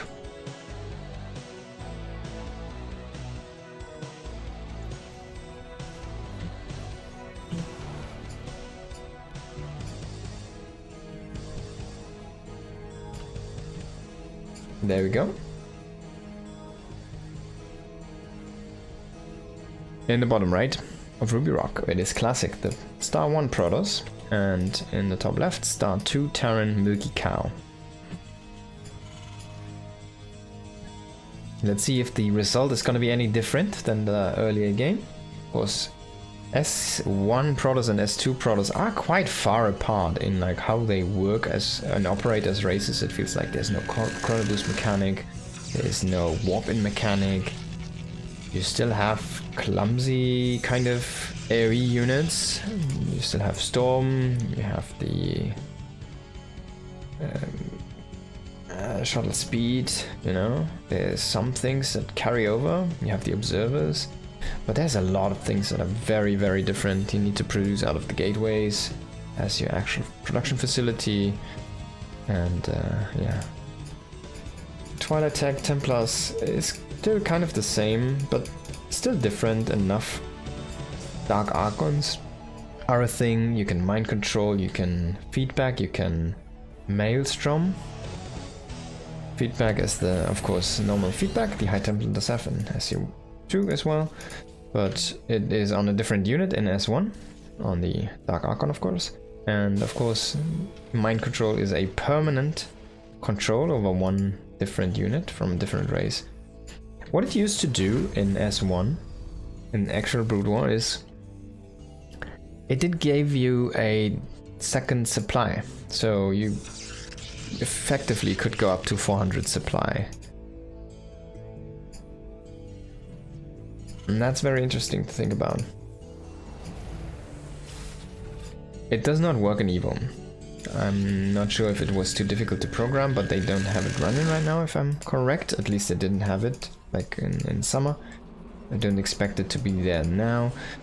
And the last one, Maelstrom, is a ability that does stun all biological units for quite a long time, actually. And it's a pretty big cast. But it does only stun them. They are killable, actually. So it's not like a stasis, which also freezes them and stuns them effectively, but you cannot damage them. The Maelstrom is a stun and kill potential. factory. Double factory, indeed. Just gonna be heavy cyclone production, it seems like. For now. Not going with the upgrade yet. A Dragoon range coming online here. 2-gate Dragoon. And a shield battery. Just walking his Dragoon like left, right, left, right. Let's have a quick look at the Dragoon. They kind of look funny, right? They look like big eyeballs for some reason. Am I only... is this only me seeing this? They have like big eyeballs with legs.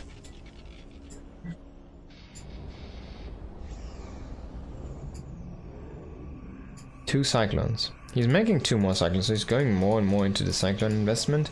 No upgrade yet on the Cyclones.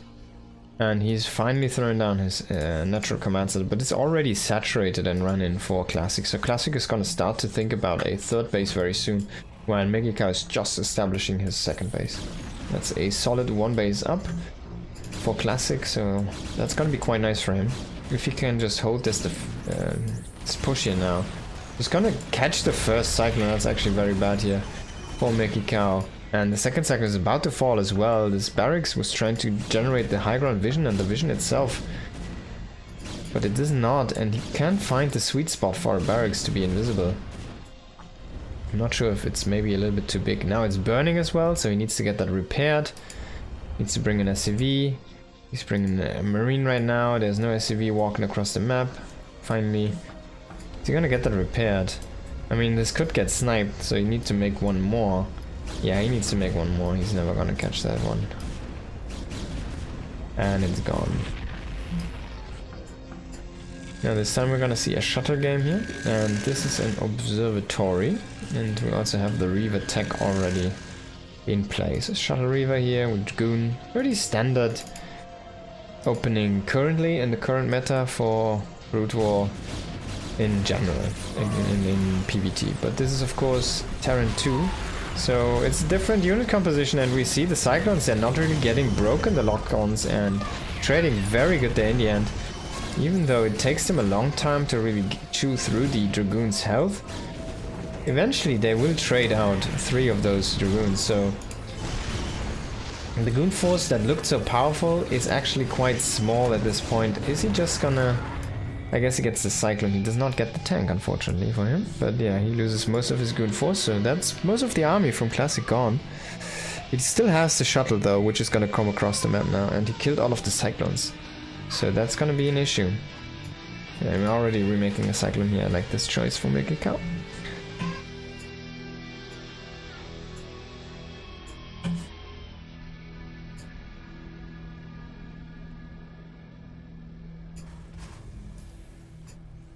There's the 3rd command center, should morph that into an orbital already. He's producing an SCV right now from there. And he has no vision in this north corner of his base, unfortunately, so the Reaver is gonna come in, he's gonna drop on top of SCVs, he's gonna kill a bunch of them. Oh! Can you get 1 more top dog shot? It's gonna kill the Cyclone. I guess it lives. Oh! Oh! Oof. That's a very risky shuttle. So he kills 1 Cyclone. Can he kill the other Cyclone? Ah! Kills the next one. An SCV for a shot. Now he needs to reload shots and make more.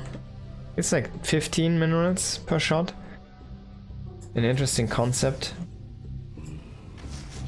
Oh, I think if the Cyclone ever locks onto the... And that's it! Classic takes the 2nd game. Yo. That's it. Classic takes the 2nd game. Alright, that's an anticlimactic ending to the stream. I guess that's gonna be fine though. It's gonna be it for me today. Hope you guys enjoyed. Glad I had this opportunity to stream outside of my regular streaming days. Oh, actually it's a streaming day. Huh. Would have thunk. But it's winter break, so actually it's not a good time for me to stream. But as I already said earlier, unfortunately I broke one of my toes, so now I can't really work part-time, so I have to do more streaming, I guess.